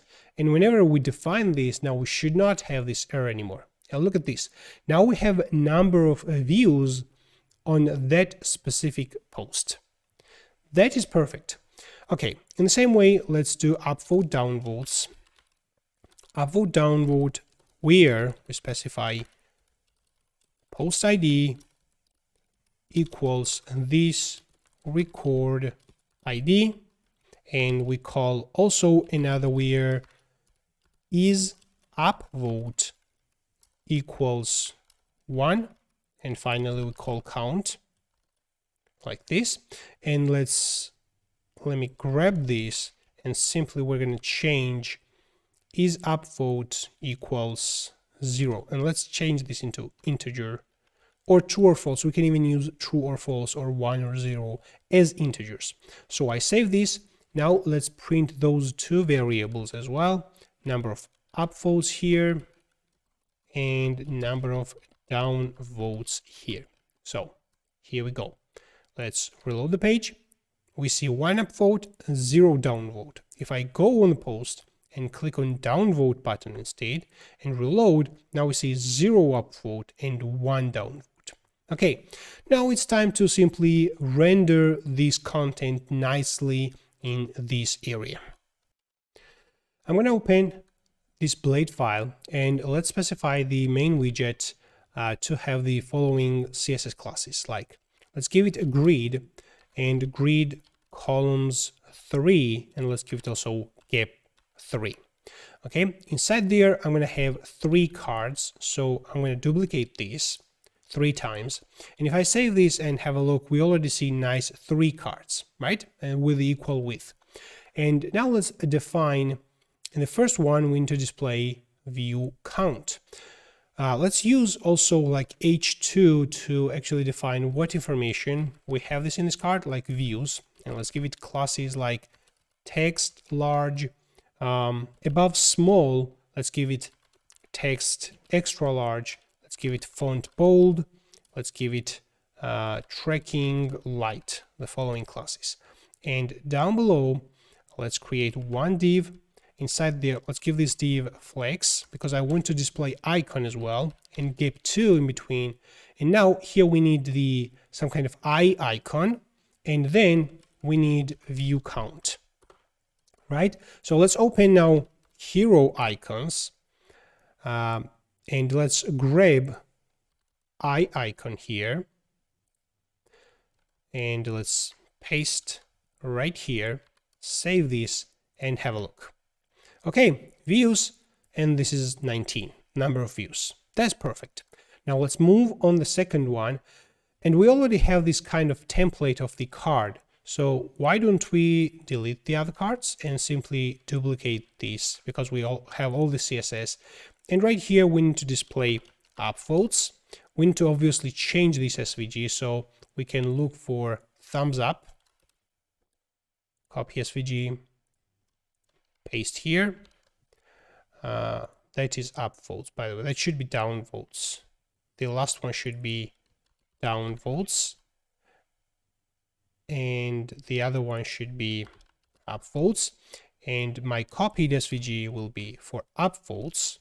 And let's also output the variable upvotes here. This is downvotes, and now let's copy SVG for downvotes. I'm gonna format the code. Oops. And here we have downvotes. Okay, and here's the overview. Now we have 3 cards. The first one displays views, and this is the whole card. Let's collapse this. Second displays upvotes, and here we have the variable for upvotes, and the third one is for downvotes. Perfect. So if I save this and now reload admin panel, we see views, upvotes, and downvotes. And let's just click on thumbs up here, and this one obviously changes. Okay, I think that's perfect. Now let's make categories and posts searchable in the admin panel, because if you have more posts, it's going to be hard to find your desired post. So let's close everything and open, how is it called? The list. We need to open post resource. And here we have tables and forms information. So we don't care about the form at the moment, we care about the table. And in this table, I'm going to specify that the title is basically searchable field. And whenever you do this, in the admin panel, you will see this search box right here. And then we can search for JavaScript. And here we go. We can search for Lorem, and we don't find anything. We can search for Alice. And here we find all Alice keywords mentioned in the title. And I think that's perfect.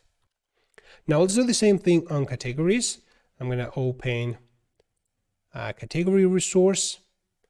Let's scroll down below on the title and specify here searchable below the page, and we can search for Laravel. Here we find that. Okay, that's good. It searches inside the title for categories as well as for posts. However, if we open posts and we want to search some text inside body as well, let me edit this, and in the body right here, I'm going to add like a Zura keyword. Okay, so if I save this and go in the post and I try to search Zura, I couldn't find that because this search is only inside the title, right? If I specify Zura in title, obviously it's going to find, but this is not what we want. We want to search in the body as well. We can specify to this searchable method array of attributes it needs to search in. In this case, we will specify title and body in this post resource. So I save this, and now if I type Zura right here, it's going to find this because it searches now inside body as well. I think that's awesome.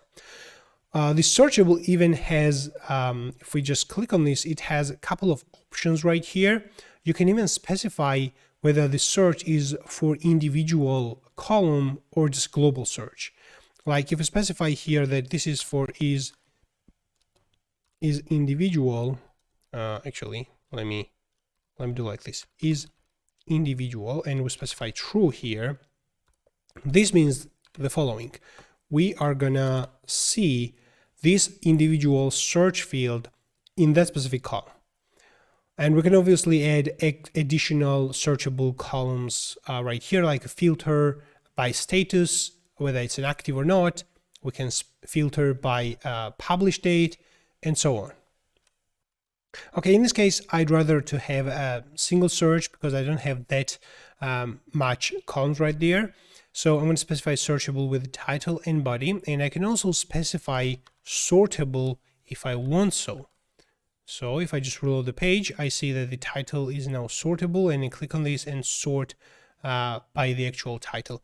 And the sortable is, I think, very useful, so we can specify this on publish date as well, and maybe on active as well. So if I save and reload, we see that we can sort first only deactivated posts and then actives one. And if we click on the publish date, we can do something similar right here. I'm going to add this sortable to category resource as well on title, and probably on updated it as well.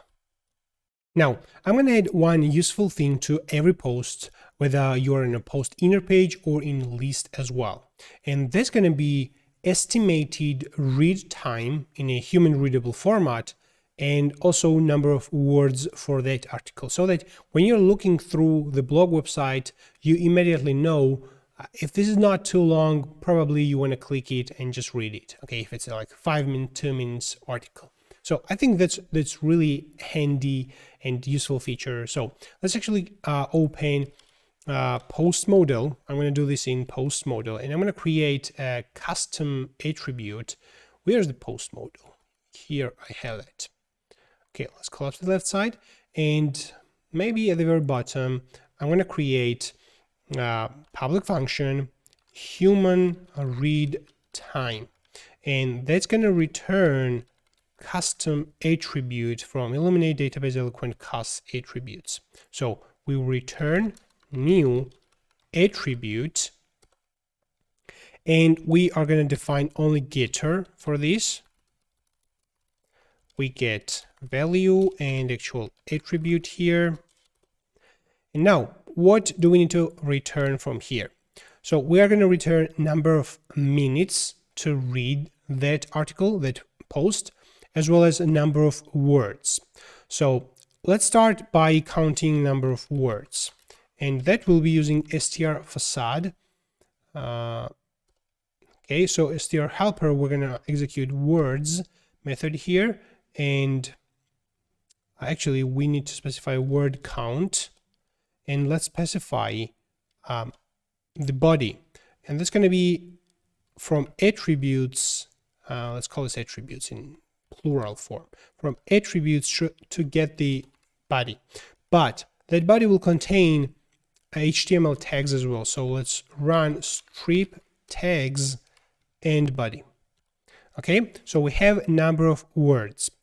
How to define reading minutes for that specific words? Like to take an estimate average number of words per minute, it is about like 200 words. So we call stale method, divide number of words on 200, and just like this we have minutes. And then we're going to return from here minutes, but we are going to also specify like a min right here as a string. But based on whether this minutes is a 1 or 2, we either need min or mins, or like minutes, whatever we decide. So in this case, I'm going to wrap the word min and then specify that I want this to be converted into plural based on minutes values. And just like this, we have a number of minutes. I'm going to leave a number of words unimplemented at the moment, and let's open post item blade, and probably here next to the get formatted date we are going to output post, and whatever is the name, like human read time, in a camel case we need to convert this into underscore format, human read time. So I save this and reload the page, and we see 5 minutes here, 5 minutes here. All of them probably will be 5 minutes except the first one. This is just 1 minute, right? So that's excellent. Now let's go in the post and append right here number of words as well, like comma, and then words space. Let's wrap, words, and call plural on that, on words. Here we go. We format everything and reload the page, and we see 1 minute 90 words, like 5 minutes 900 something words. Okay, and we see 5 minutes, and the others basically will have roughly the same number of words. But if we edit the article which is created by us and simply copy, let's remove the 0 by the way, and copy and paste these multiple times and click save changes, reload the page, at the very top we see 3 minutes 450 words. So this is it, and we can output this information on the inner page as well. So I'm going to open view.blade PHP, this one, and scroll down below, and right here we output post human read time. So we save, reload, and here we see that. Perfect. Now I want to start working on homepage, and I'm going to define a couple of sections on the homepage, just modify that to make a more like a homepage design where we're going to have an overview of our blog website. Like, I'm going to display what is the latest post. I'm going to show the most popular 3 articles. Actually, let's open post controller, or maybe we can start from web PHP and have a look. So we have this post controller index method, which is actually rendering the home. So I think we should rename this method to home from here and here as well. And at the moment, we are just rendering 10 posts through the pagination. So I'm going to completely remove this, and I'm going to define what is the latest post. So we want to show latest post. I'm going to show the most popular 3 posts based on upvotes. I'm going to show recommended posts based on user upvotes if the user is authorized. Okay, so if authorized. However, if the user is not authorized, let's not authorized. Let's define popular posts based on views. So, and let's fix the typo.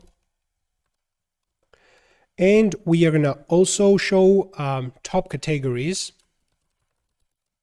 or maybe like a recent categories with their latest posts.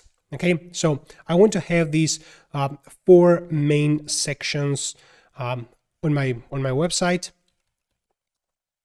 And let's open a home blade PHP, and we are going to remove sidebar and everything. And I'm going to define those four sections in the following way. So we have this container, and inside there, I'm going to define one div, and that's going to be the header section. Inside that div, I will have latest post section, and I'm going to have popular posts, popular 3 posts. Okay, so that's going to be the second div, and this will have, let's give it proper CSS classes.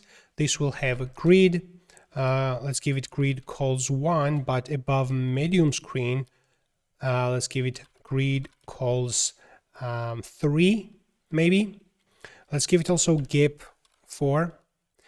Okay, we should put this in a comment like this. Hold on. Okay, like this. We need comment here as well. Popular 3 posts. Okay, and at the very bottom, I'm going to have 2 more div elements. And this one will be recommended posts. And this one will be latest articles. Latest categories. Like this. Okay, perfect. Now we need to fill those gaps. If I just type dummy text latest post here, maybe we can define also a heading of that section, like H2. Let's give it proper CSS classes. Like I'm going to give it text large, and above small, let's give it text XL. Let's also give it font bold and give it text blue 500. Give it uppercase everything. Let's give it also padding bottom 1 and border bottom 2. I'm going to give it also border blue 500. Okay, and maybe small margin as well. And inside there, I'm going to type latest post. Now, if I save this and have a look, we have an error, and the compact, we don't pass anything. So let's remove compact completely. I save this, reload the page, and we see this latest post. That's good. However, this latest post, I want to give it a call span 2. I want this to take the 2/3 of the entire screen. and then this one will have 1/3. Okay, I think this is good. Create grid calls 1 above. Why doesn't this take the 2/3? Because this doesn't have full width, and I guess this is the reason. This one has flex. So we need to remove this flex. It shouldn't be flex. Okay, so now this takes 2/3. I think the container width for the home page is a little bit too large, so I'm gonna reduce it max width maybe like a 3XL. Let's see how it goes. Okay, let's try. Let's start with this and have a look. Okay, now we have this latest post. I can copy this title, and that will be popular posts. Here we will have recommended posts, and down below we have latest categories, recent categories maybe, or recent posts. Okay, let's give it recent categories. Okay, so we save this, and we have four sections as we defined. Now we need to pass proper variables to fill those sections, right? So now we need to work inside the post controller, and let's start with the latest post, which is slightly easier compared to others. From post, we are gonna query where active. So first flag needs to be active. Let's specify 1 as an integer. We need to also define where date published it needs to be less than carbon now. Okay, so it needs to be published by date, and status needs to be active as well. So let's order by published it descending, and I want to get limit 1 and then first. Okay, I think I have everything correctly. So this latest post now can be passed to view like this. So now let's print if we have latest post here. Latest post. Save that. And I do have this here, and I'm going to actually use existing component x post item component and specify here post to be latest post. Okay, save this, and here is the latest post information on the home page. Awesome. Now let's move on the popular posts. So how should we define the popularity of the posts? We need to do this based on number of upvotes. So let me create a variable first. Popular posts equals post. Let's run query. Let's join this. We need to join this into upvote downvotes table. Upvote downvotes, where posts ID equals to upvote downvotes dot post underscore ID. Okay, so we join this. Now we need to select. What do we need? So we need posts, everything from posts. Let's also select number of upvotes for that post, because then we need to order by number of upvotes. And if we don't put this in the select, we won't be able to order by that. So in this case, I'm going to use db row and specify here count upvote downvotes ID, and let's give it an alias as upvote count, right? So we need to add additional where here. We just don't want to query everything from upvote downvotes, because there's a flag is upvote needs to be equal 1.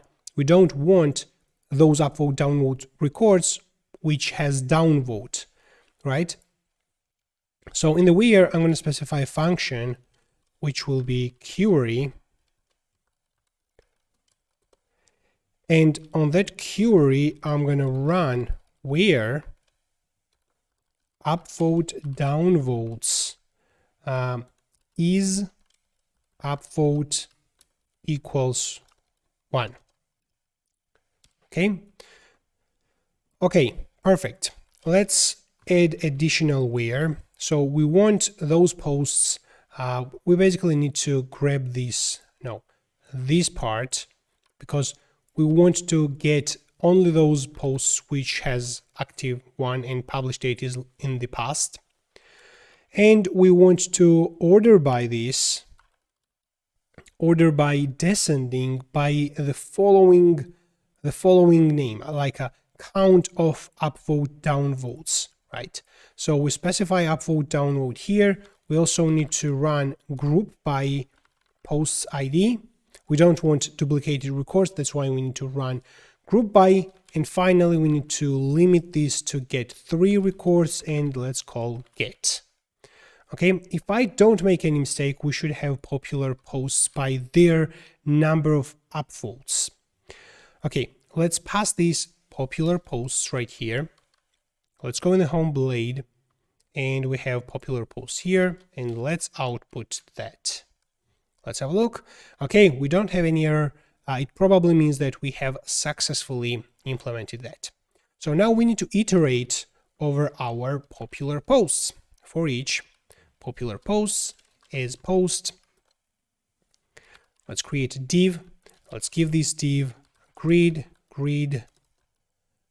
calls maybe 4. Let's give it gap 2. Inside there, I'm going to create one div, which is going to be the image wrapper. So in the source, we're going to specify post get thumbnail.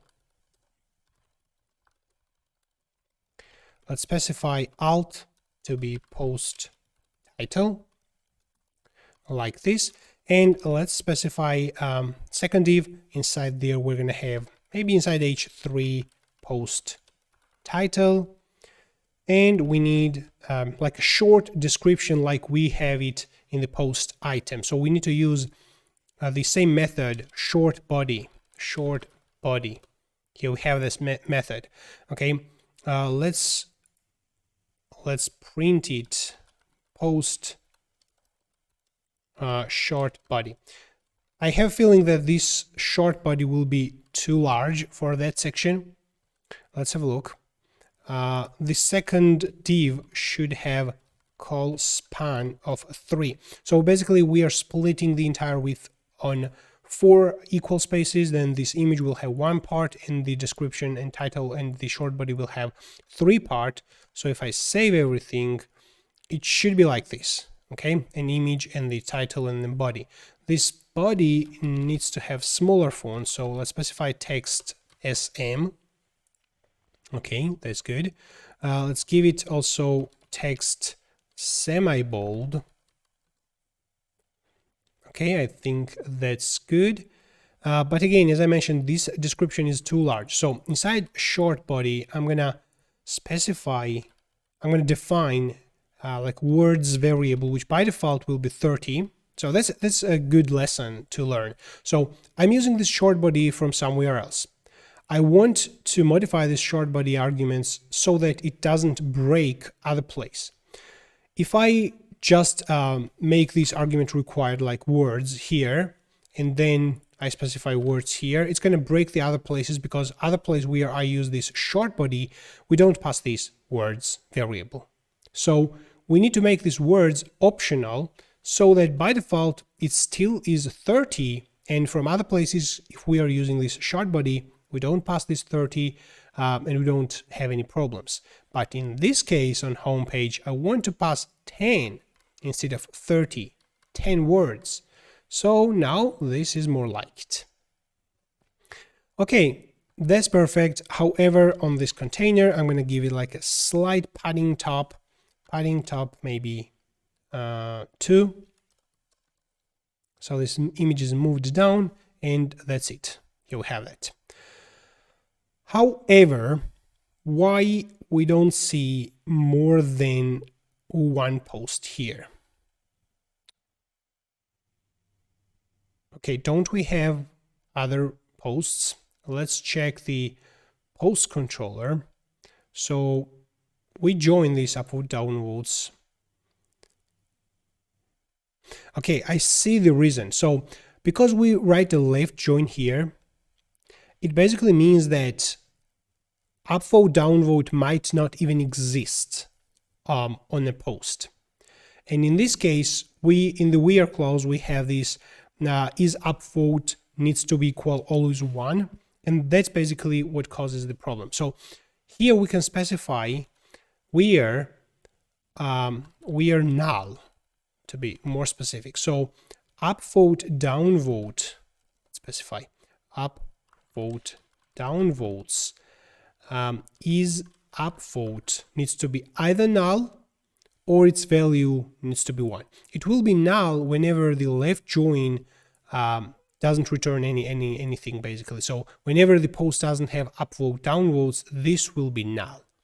However, if there exists a record for the corresponding post inside upvote downvotes table, this will return record and then the value needs to be 1. So if I save this now and reload the page, did I break anything? Okay, we don't see anything. Oops, here we need or where the upvote downvote needs to be null or it needs to be 1. So I think that is, here we go. So now we have 3 articles right here because we basically are limiting to 3. So we have 3 articles: image, title. Let's make title a little bit like a maybe bold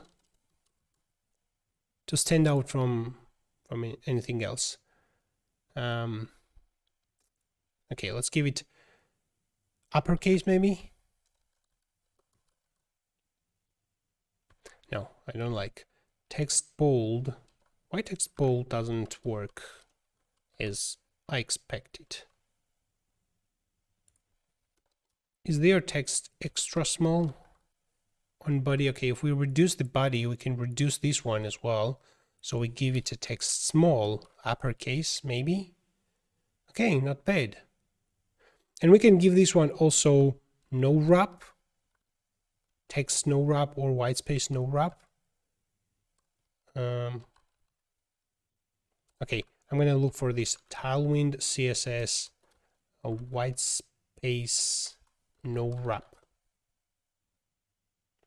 Okay, I think this is the class. So let's specify this here. It goes on full width, and let's search for also Tailwind CSS text overflow ellipsis.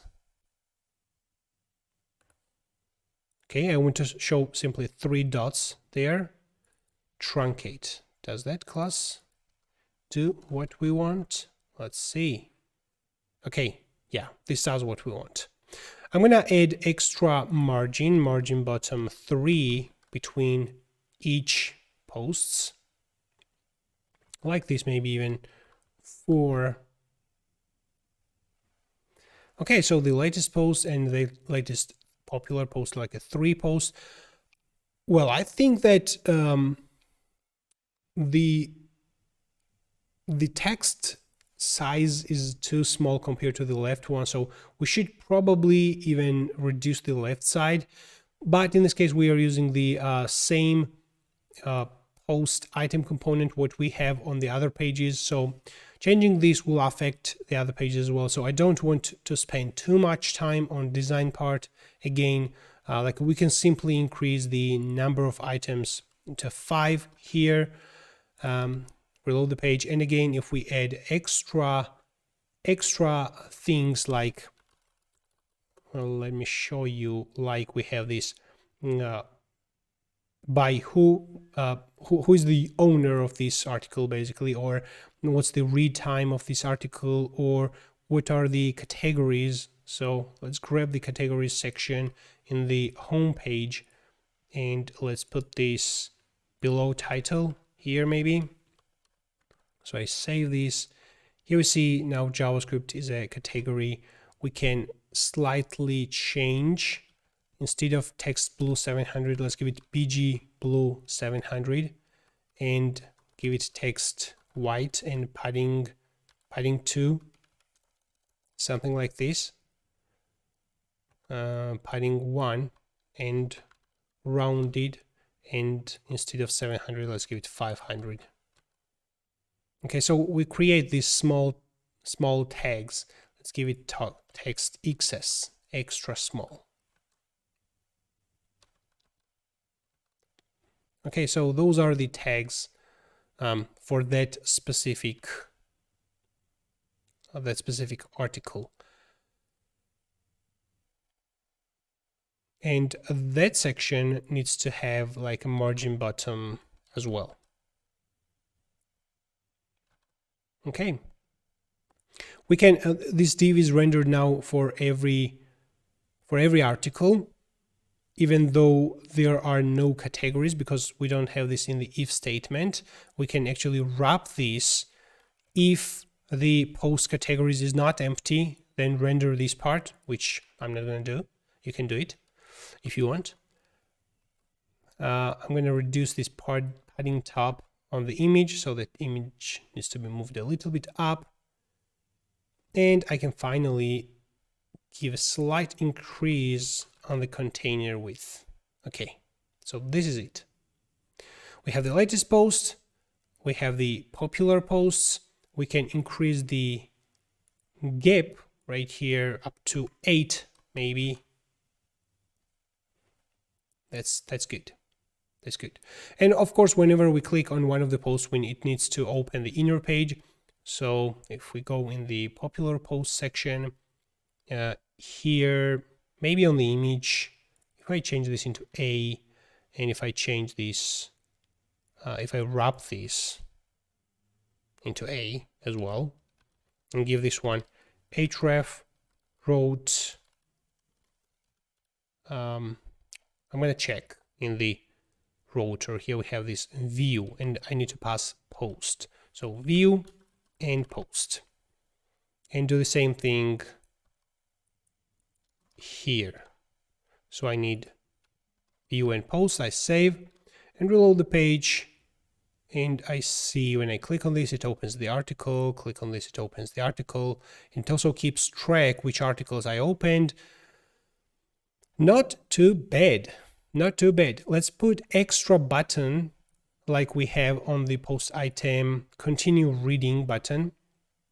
And by the way, the continue reading button doesn't have proper link here, which we can specify like, oops, like we did here. I'm going to take this href, specify here. Now if I click this continue reading, it opens the inner page. And I'm going to get this continue reading and put this here. Okay, the text size needs to be text XS, extra small, and the arrow, yeah, here it uses font awesome arrow, which is fine. Okay, now we are more like filling all the missing vertical height compared to the latest post article, which is fine. Okay, and we have these links also, and clicking on the image, everything is working fine. Okay, so we have these now 2 sections of homepage active and ready. Let's move on to the next one, which is recommended posts. I'm going to open post controller, and let's now define I think this is very interesting part. So first, let's get the authorized user information. I'm going to get this from auth user. Then I'm going to write an if statement. If the user exists, it means that we're going to write a different query. If the user doesn't exist, we are going to write a different query. The else part is slightly easier, so I'm going to actually do this, and it's very similar to popular posts. So I'm going to get this. However, I'm going to modify a few things. Let's give it also name, different name, recommended posts. So we start query from posts. We left join on post views. Post ID equals to post views post ID.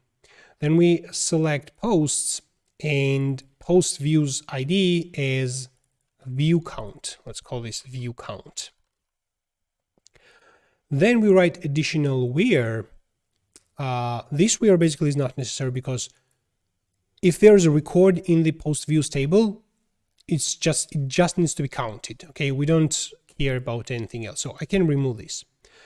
Where active needs to be 1 and published at needs to be in the past. That's totally necessary. And then we have order by descending, in this case, order by view count. Then we have group by post ID and limit 5 and get. So we have these recommended posts. We can already pass that. That's for non-authorized users. Now let's define it for authorized users, which is slightly more challenging in my opinion. So first I'm going to define the main query, and I'm going to define subquery as well, on which I want to make a join. So the idea is the following.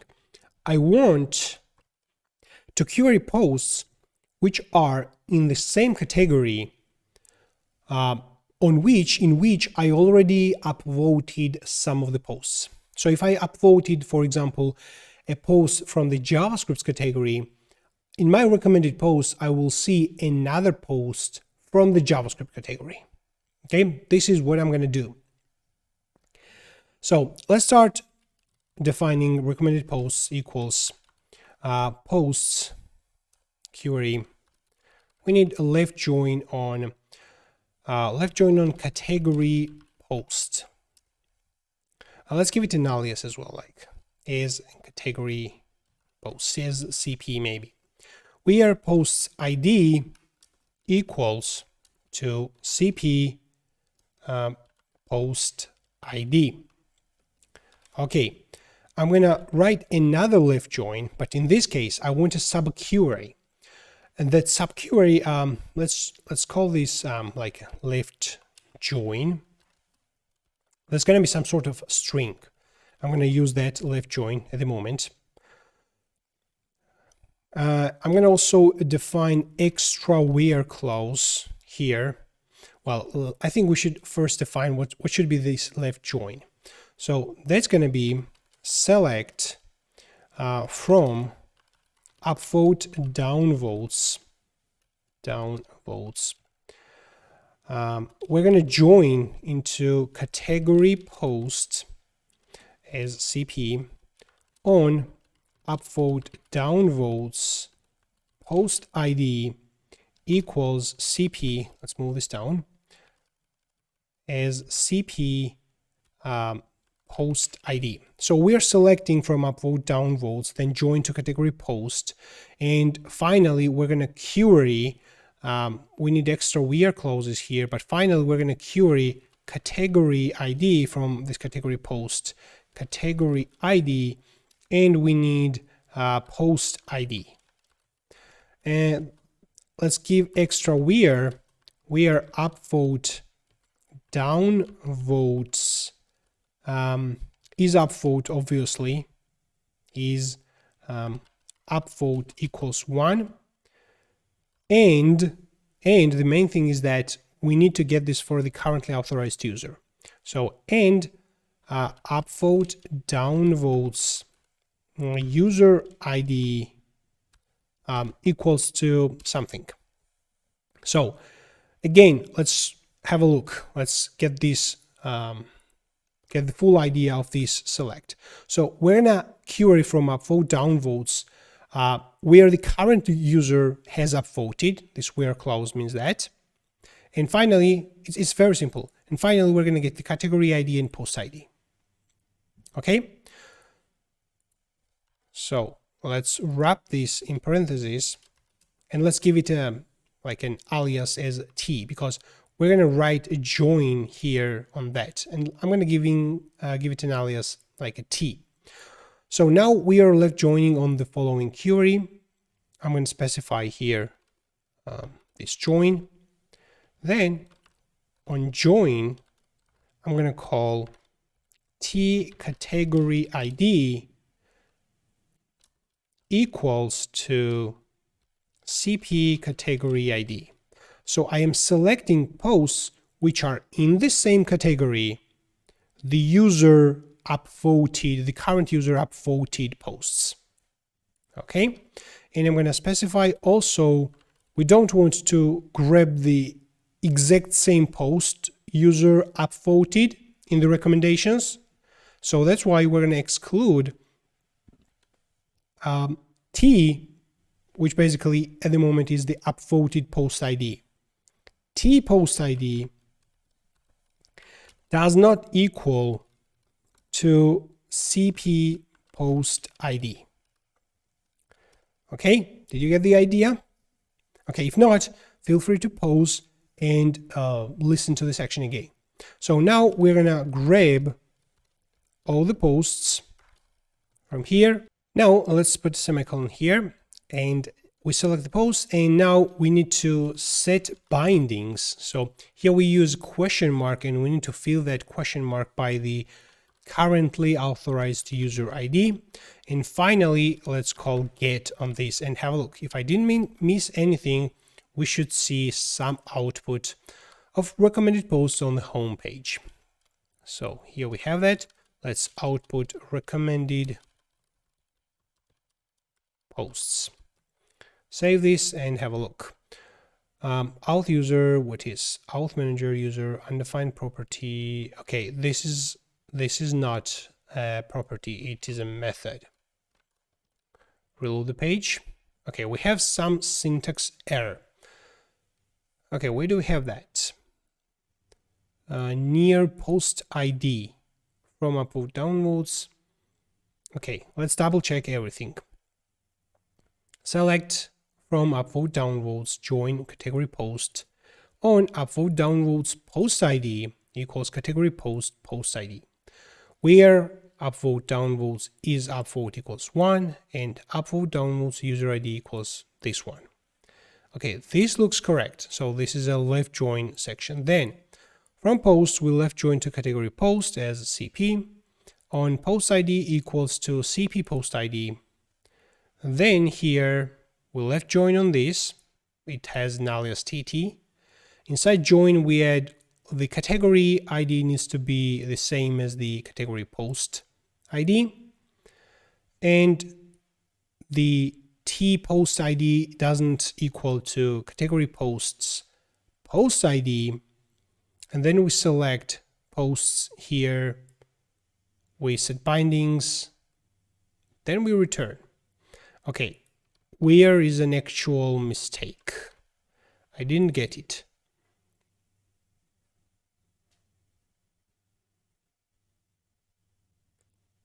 Okay, we need to grab this and execute this in the database client to check if there is some mistake. If there's a mistake, we are gonna know about that. I know it's now a mistake. Here, instead of left join, yeah, definitely, we need to specify DB row. So, yeah, of course. Like in this case, as you notice, the whole select is inside backticks. It assumed that there was a like database expression, column name, or whatever, but we need this to be a row SQL. So I save this, reload the page, and now we still have something not correct. So let's check now. I'm going to grab this again and execute here and check what mistakes I have. Okay, here's something. Here's something. Oh, where's the database? Here is the database.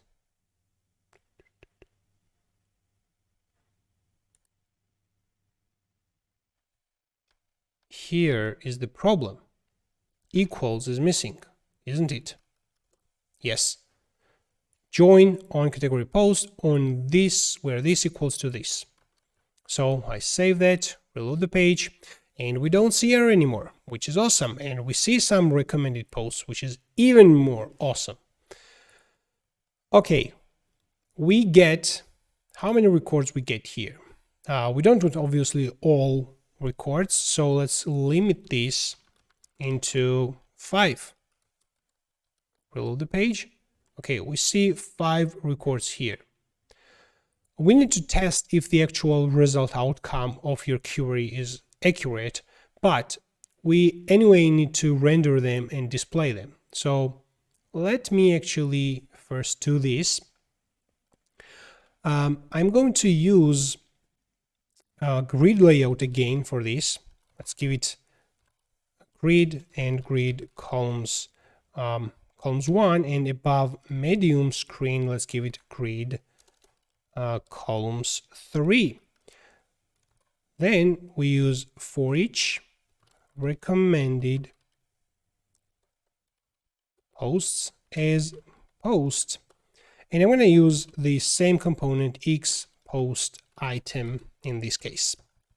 Let's specify post here. Actually, let's select only 3 here and here as well. So I save, reload, and just like this, we see latest 3 posts. Well, let's give it gap of 3, maybe. The images are broken, which should not be, but that's not a big deal. Okay. I don't think the design really fits to anything else, but I guess we can leave this now. We just can remove these parts. It's not necessary. So let me actually show how to remove this part so that we don't break other component where this part is actually necessary. So I'm going to open post item component, and inside constructor, let's accept one property, public, let's make it Boolean, let's call this show author. By default, this is set to true, show author. Public Boolean, it should be bool, right? Show author. We are using the following component. So in the post item, where we show this author, we can write if statement, if show author, then we show it. And by default, it is true, so we should not see any difference. Somewhere we have a semicolon, which is not necessary. Okay, by default, it works in the same way. However, in my home page, when I use that, I can specify show author to be false. And let's see what will happen. I don't see this author information here. Okay, however, I see this above.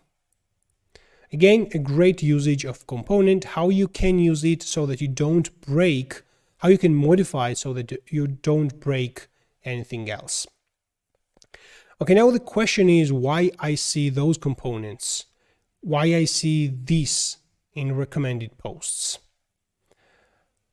Well, the idea was my query, the idea of my query was that to show only those posts which I have upvoted and the other posts which are in the same category I have upvoted.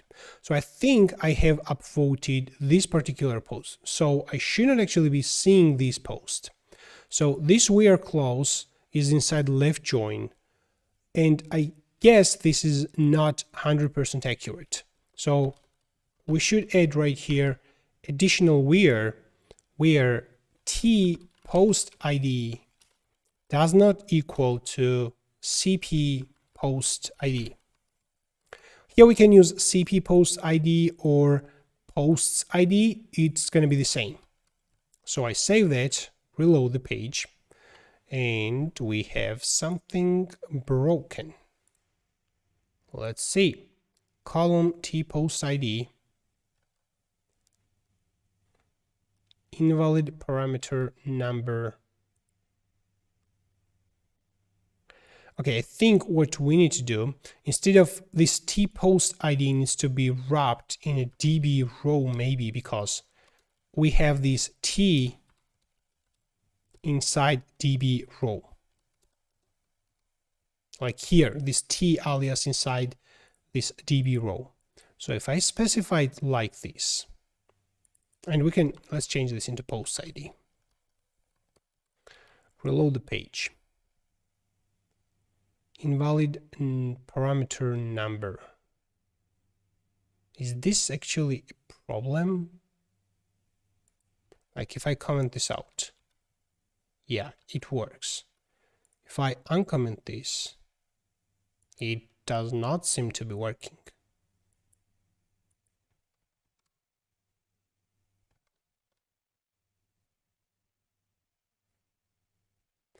Okay, let's check what is the actual select. This is select. Let's open and paste. We need to slow down and understand what's going on. Where T post ID doesn't equal to question mark. Why it is a question mark?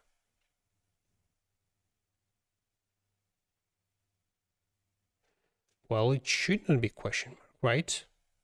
Okay, let's do it vice versa. Where, that's it. Posts ID, yeah, we need to specify first column name. And then the column name, operator, and right here we need this DB row. Okay, it should not be assumed that this is a value. Instead, we pass DB row. If I save this and reload, we see, yeah, this is exactly what I wanted to see. So I see now 2 posts in my recommended posts, and those posts are in the same category, in the JavaScript category. I have upvoted 1 JavaScript post, and I see other 2 posts recommended for me because I upvoted JavaScript posts. This is awesome, isn't it? So now if I go and let's give this one, this Dodo managed it, okay, whatever, click edit. Let's give it JavaScript as well, JavaScript category, and we need to make this active. Save and reload the page. Now we see this here as well in my recommended posts. The image is broken, not sure why. Here it wasn't actually broken, was it?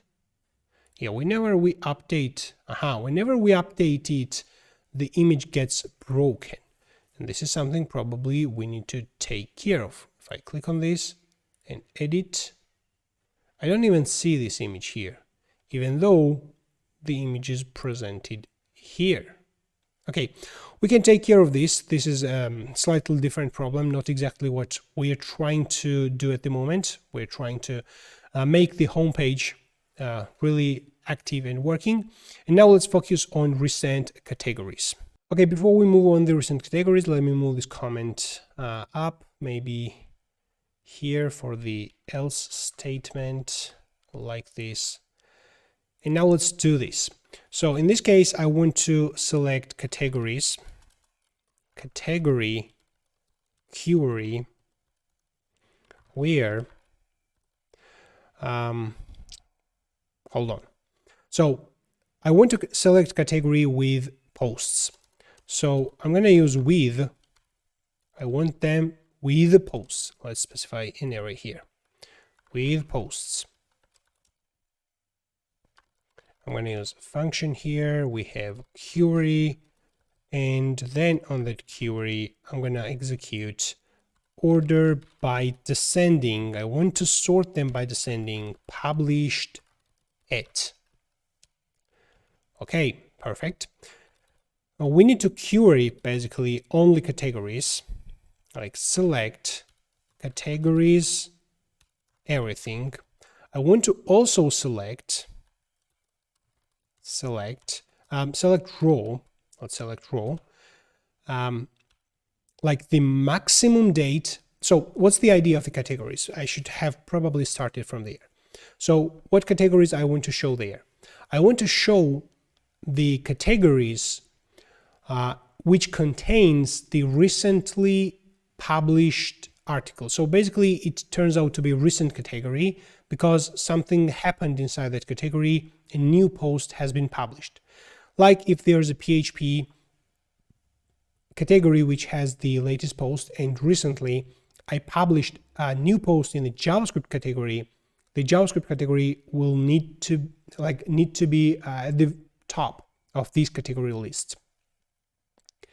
Okay, so in the select row, I want to select the maximum date of, we need join obviously. So let's write join first, left join on category, category post, where categories ID equals to category post category ID. Okay, we need to also join on posts, where posts ID equals to category post ID. And now we have, from categories, we join to category post and join to posts. And now I want to query what is the maximum published at date. Let's give it an alias max date. What is the maximum published date for that specific category? Okay, and then I want to order by descending by this max date. So I order categories based on the maximum date of its published posts. I hope this makes sense. I can't explain this any better. So group by categories ID, and then we're going to limit this to get the 5 categories, and this should be integer, by the way. I don't know why I type always string. And finally we call get. Now I should have top 5 categories with sorted by the maximum published date descending of those posts inside those categories.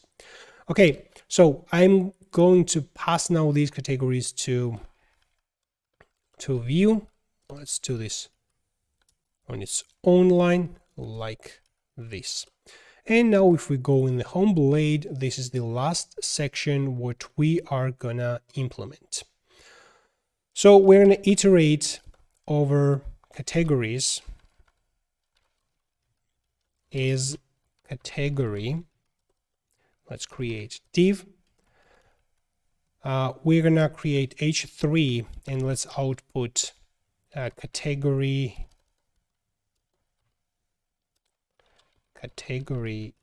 title, and then we're going to iterate posts and output those posts.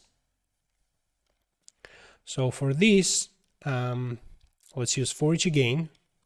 Category posts is post.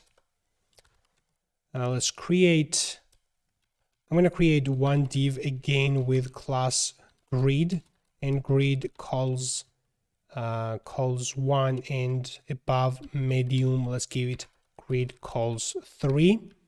Let's give it gap 3 as well. So this combines all the nested posts. And yeah, for each post also we need only, for each category we also need like 3 posts. So here, probably order by descending, we can specify limit 3 as well. Now we have 3 posts for each category, and I can use the exact same component x post item passing post here, and we can also pass show author to be false. We don't want the author to be displayed. Okay, let's remove this extra div and see what's going to be the output. Reload the page. Okay, we see Laravel, we see PHP. Those are two categories, but we actually don't see items here. So if I print category posts, let's see what it is. Yeah, they are empty arrays. Laravel and PHP. Why I don't see JavaScript inside categories? Okay, strange. So let's have a look. So from category, if I remove this with completely. Okay, so I select categories. I have this date, left join, everything. Okay, this looks good. Reload the page. I see now JavaScript here. Okay, I see something promising. So let's remove this and have a look. So we see, hold on, recent categories. Here we go. So this is JavaScript and all the categories inside JavaScript. Okay. Then we have Laravel and all the posts, excuse me, from the Laravel, and then we have PHP and all the posts from PHP. Okay. If I specify I want categories with posts, if I just remove this where, okay, I still get that. Perfect. Now if I execute order by published it in the limit 3, that completely changes the picture. So for JavaScript we see that, but I think this limit 3 is added here. So it actually, if I specify limit 1, no, it works perfectly actually on JavaScript.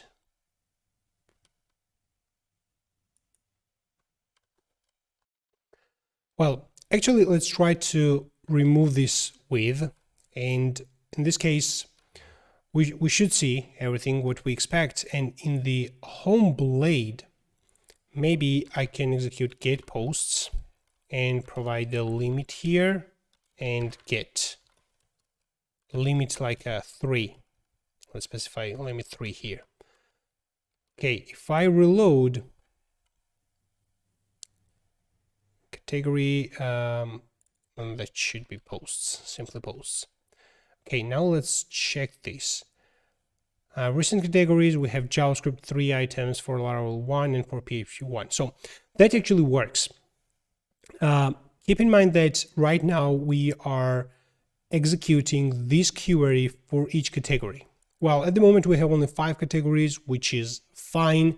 But if you have X amount of categories in categories, and then you're going to execute query for each category, you're going to basically have a kind of database issues. Not maybe issues, but you're going to put an extra load to the database. So it's going to be good, and I'm going to do this to debug why this part, this code, doesn't work as expected. I expected it to limit posts, make a query for posts once, and limit for each category. But yeah, I think we need to do it slightly differently. So that's why I'm going to comment this out.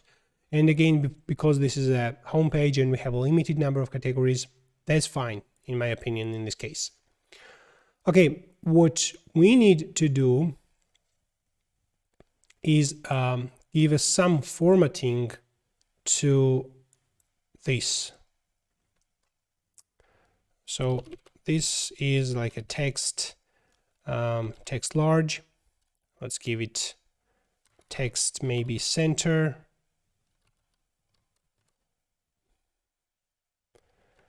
Let's give this one also margin bottom, like all of them, plus margin bottom 4. maybe here as well. Margin bottom 4. I think it should be 8. Okay, and we have this JavaScript here. Let's give it also font bold, maybe even text XL.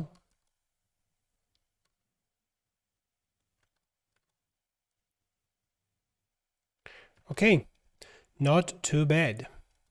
Give it margin bottom 6.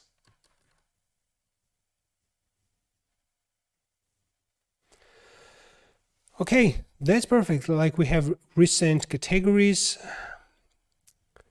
And yeah, of course, that should work. Why doesn't it work? Okay, probably because this article is not published. And we caught something. We don't specify here in the home blade. We don't specify that we need published posts. So if I open now post, and we have this from category, basically we have these posts. I can define one more that's going to be published posts, and we can run extra where clauses here. And I'm going to copy this again from here. Where active and published data is in the past, like this. Click OK. Let's move this down. And in the home blade, I'm going to use published posts. So if I save this now and reload the page, I don't see anything in the Laravel. I see one in PHP. Click on this, that works. However, we don't have Laravel category posts published. And if we go in the post controller, in the categories, it's good to add one extra has filter, has posts. So basically, if the category doesn't have posts, it doesn't make sense to display it right here. So if I just refresh the page, I should not see Laravel here, but I see because it actually has one post, and this has does not check whether the post is published or not.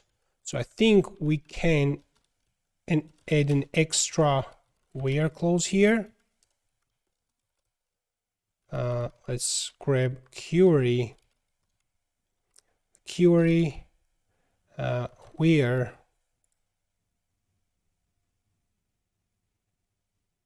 Okay, I don't know if we can, this has, if that supports the filter. Okay, Laravel where has something like this. I think there's, I remember now. So there is something like where has exactly like this. We specify posts and we specify function like this. We get query here, and then on that query we run where category active and this part, and the published data is in the past. Okay, now let's check this. Refresh the page. Okay, Laravel disappeared exactly as we expected. There are no active posts in the Laravel category. That's why it should not be rendered. If I open the page and search for, I don't know which one is from Laravel, this one, which is not active. If I activate this, let's click edit, then active, save changes, go on the home page, refresh. Now we see Laravel right here. Okay, so this is our new home page. We have latest post, we have popular posts, we have recommended posts for me, and we have recent articles, JavaScript, Laravel, PHP. And if I log out, recommended section should be different. Now I see different output right here. Okay, I think that's This is really good. All right, I'm going to make small design adjustments on the home page. I'm going to remove these recent categories and instead put JavaScript right here. And I'm going to also link it to the actual categories page where you can find all the JavaScript posts. And I'm going to also adjust the height of the image, because right here we see that this one has smaller height, this one has large. So let's make it fixed, give it like an aspect ratio of like a 3:4 or something like this. And then we will be always sure that we will have the same height for article, and then we will have title as well as the body. Like I have zoomed in, very zoomed in version in my browser. That's why I have huge letters here. And when you zoom out, actually, it's going to be tested on 100%. There might be necessary to adjust the font size, etc., etc. Okay, let's start with small things, and then we're going to move on much bigger thing, which going to be implementing comment section. All right, so let's open this blog, and I'm going to go in the post item section here. And yeah, the post item component basically is used on multiple places, right here, and it is used right here, and we also have it used on the home page. No, on the inner page. No, this is something else. Okay, anyway, so we have this in two places, right here and right here. So we need to give it a proper aspect ratio to put the image properly. So let's give this one also alt. That's going to be post title. But speaking about the aspect ratio, let's search for aspect ratio Tailwind CSS. There is one plugin necessary to be installed. I'm not sure if this comes with the basic installation. It might be coming. Okay, let's check. We don't want square. Here we have that aspect square. We can customize that and provide 3:4 or 4:3 as we want, or provide it like this, like arbitrary value. This is what I want in classes for the post item. So let's give it aspect 3:4. No, 4:3. We want it to be in the landscape mode. Well, that's why let's specify 4:3. If we reload page, we see huge image. Okay, the good thing is that the height now is always the same, and I think that's much better. But the image is very stretched, which we want to fix. So if we specify object cover, let's have a look. Okay, now we don't see the whole image. Let's specify object contain. Okay, I think this is what we want. So we have image always visible. We have 4:3, which is kind of okay. However, we can even customize this post item component, just like we customized. Let me show you. So right here we have this show author, and in the same way we can add one extra parameter which will define the image properties, image aspect ratio, whatever we want, and then we can use this for like big size. We can do it differently. For below we can do it different. Like this is fine for me, but this is a little bit too large, isn't it?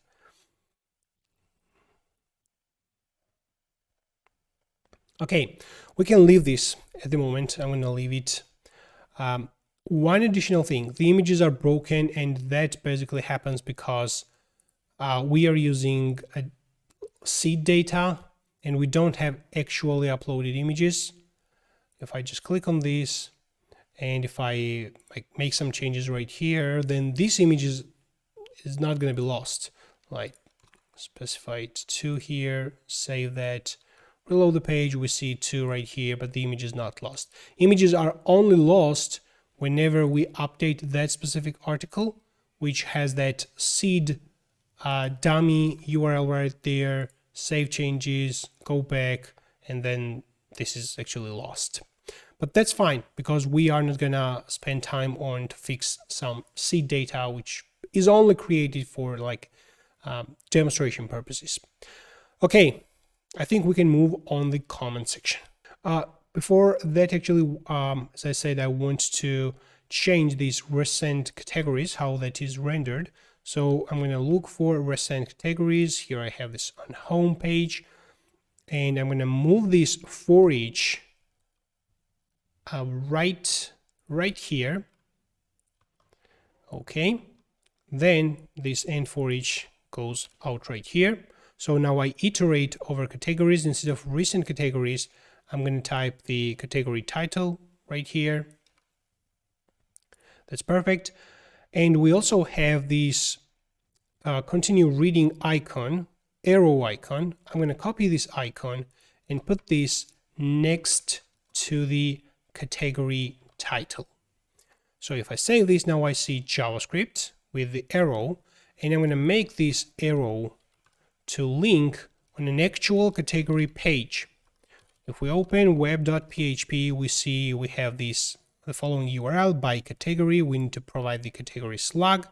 So let's use root by category and actual category. So I save this, reload the page, and if I click this right now, it opens the category Laravel and shows me all the posts I have on Laravel category, which is exactly what I wanted. Okay, I think this is awesome. So we have recommended posts and then JavaScript. Okay, I'm gonna add additional text right here, posts for category JavaScript, like this.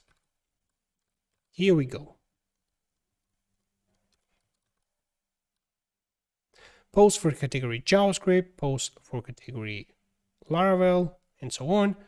I think category Laravel, this will be also good enough. All right, that's it for this video, and I hope you like it. If so, maybe you want to hit the like button. And maybe you want to check my another project where I created portfolio, thecodeholic.com, in Laravel 9. You can find this video right here. Thanks for watching, and I will see you in the next time.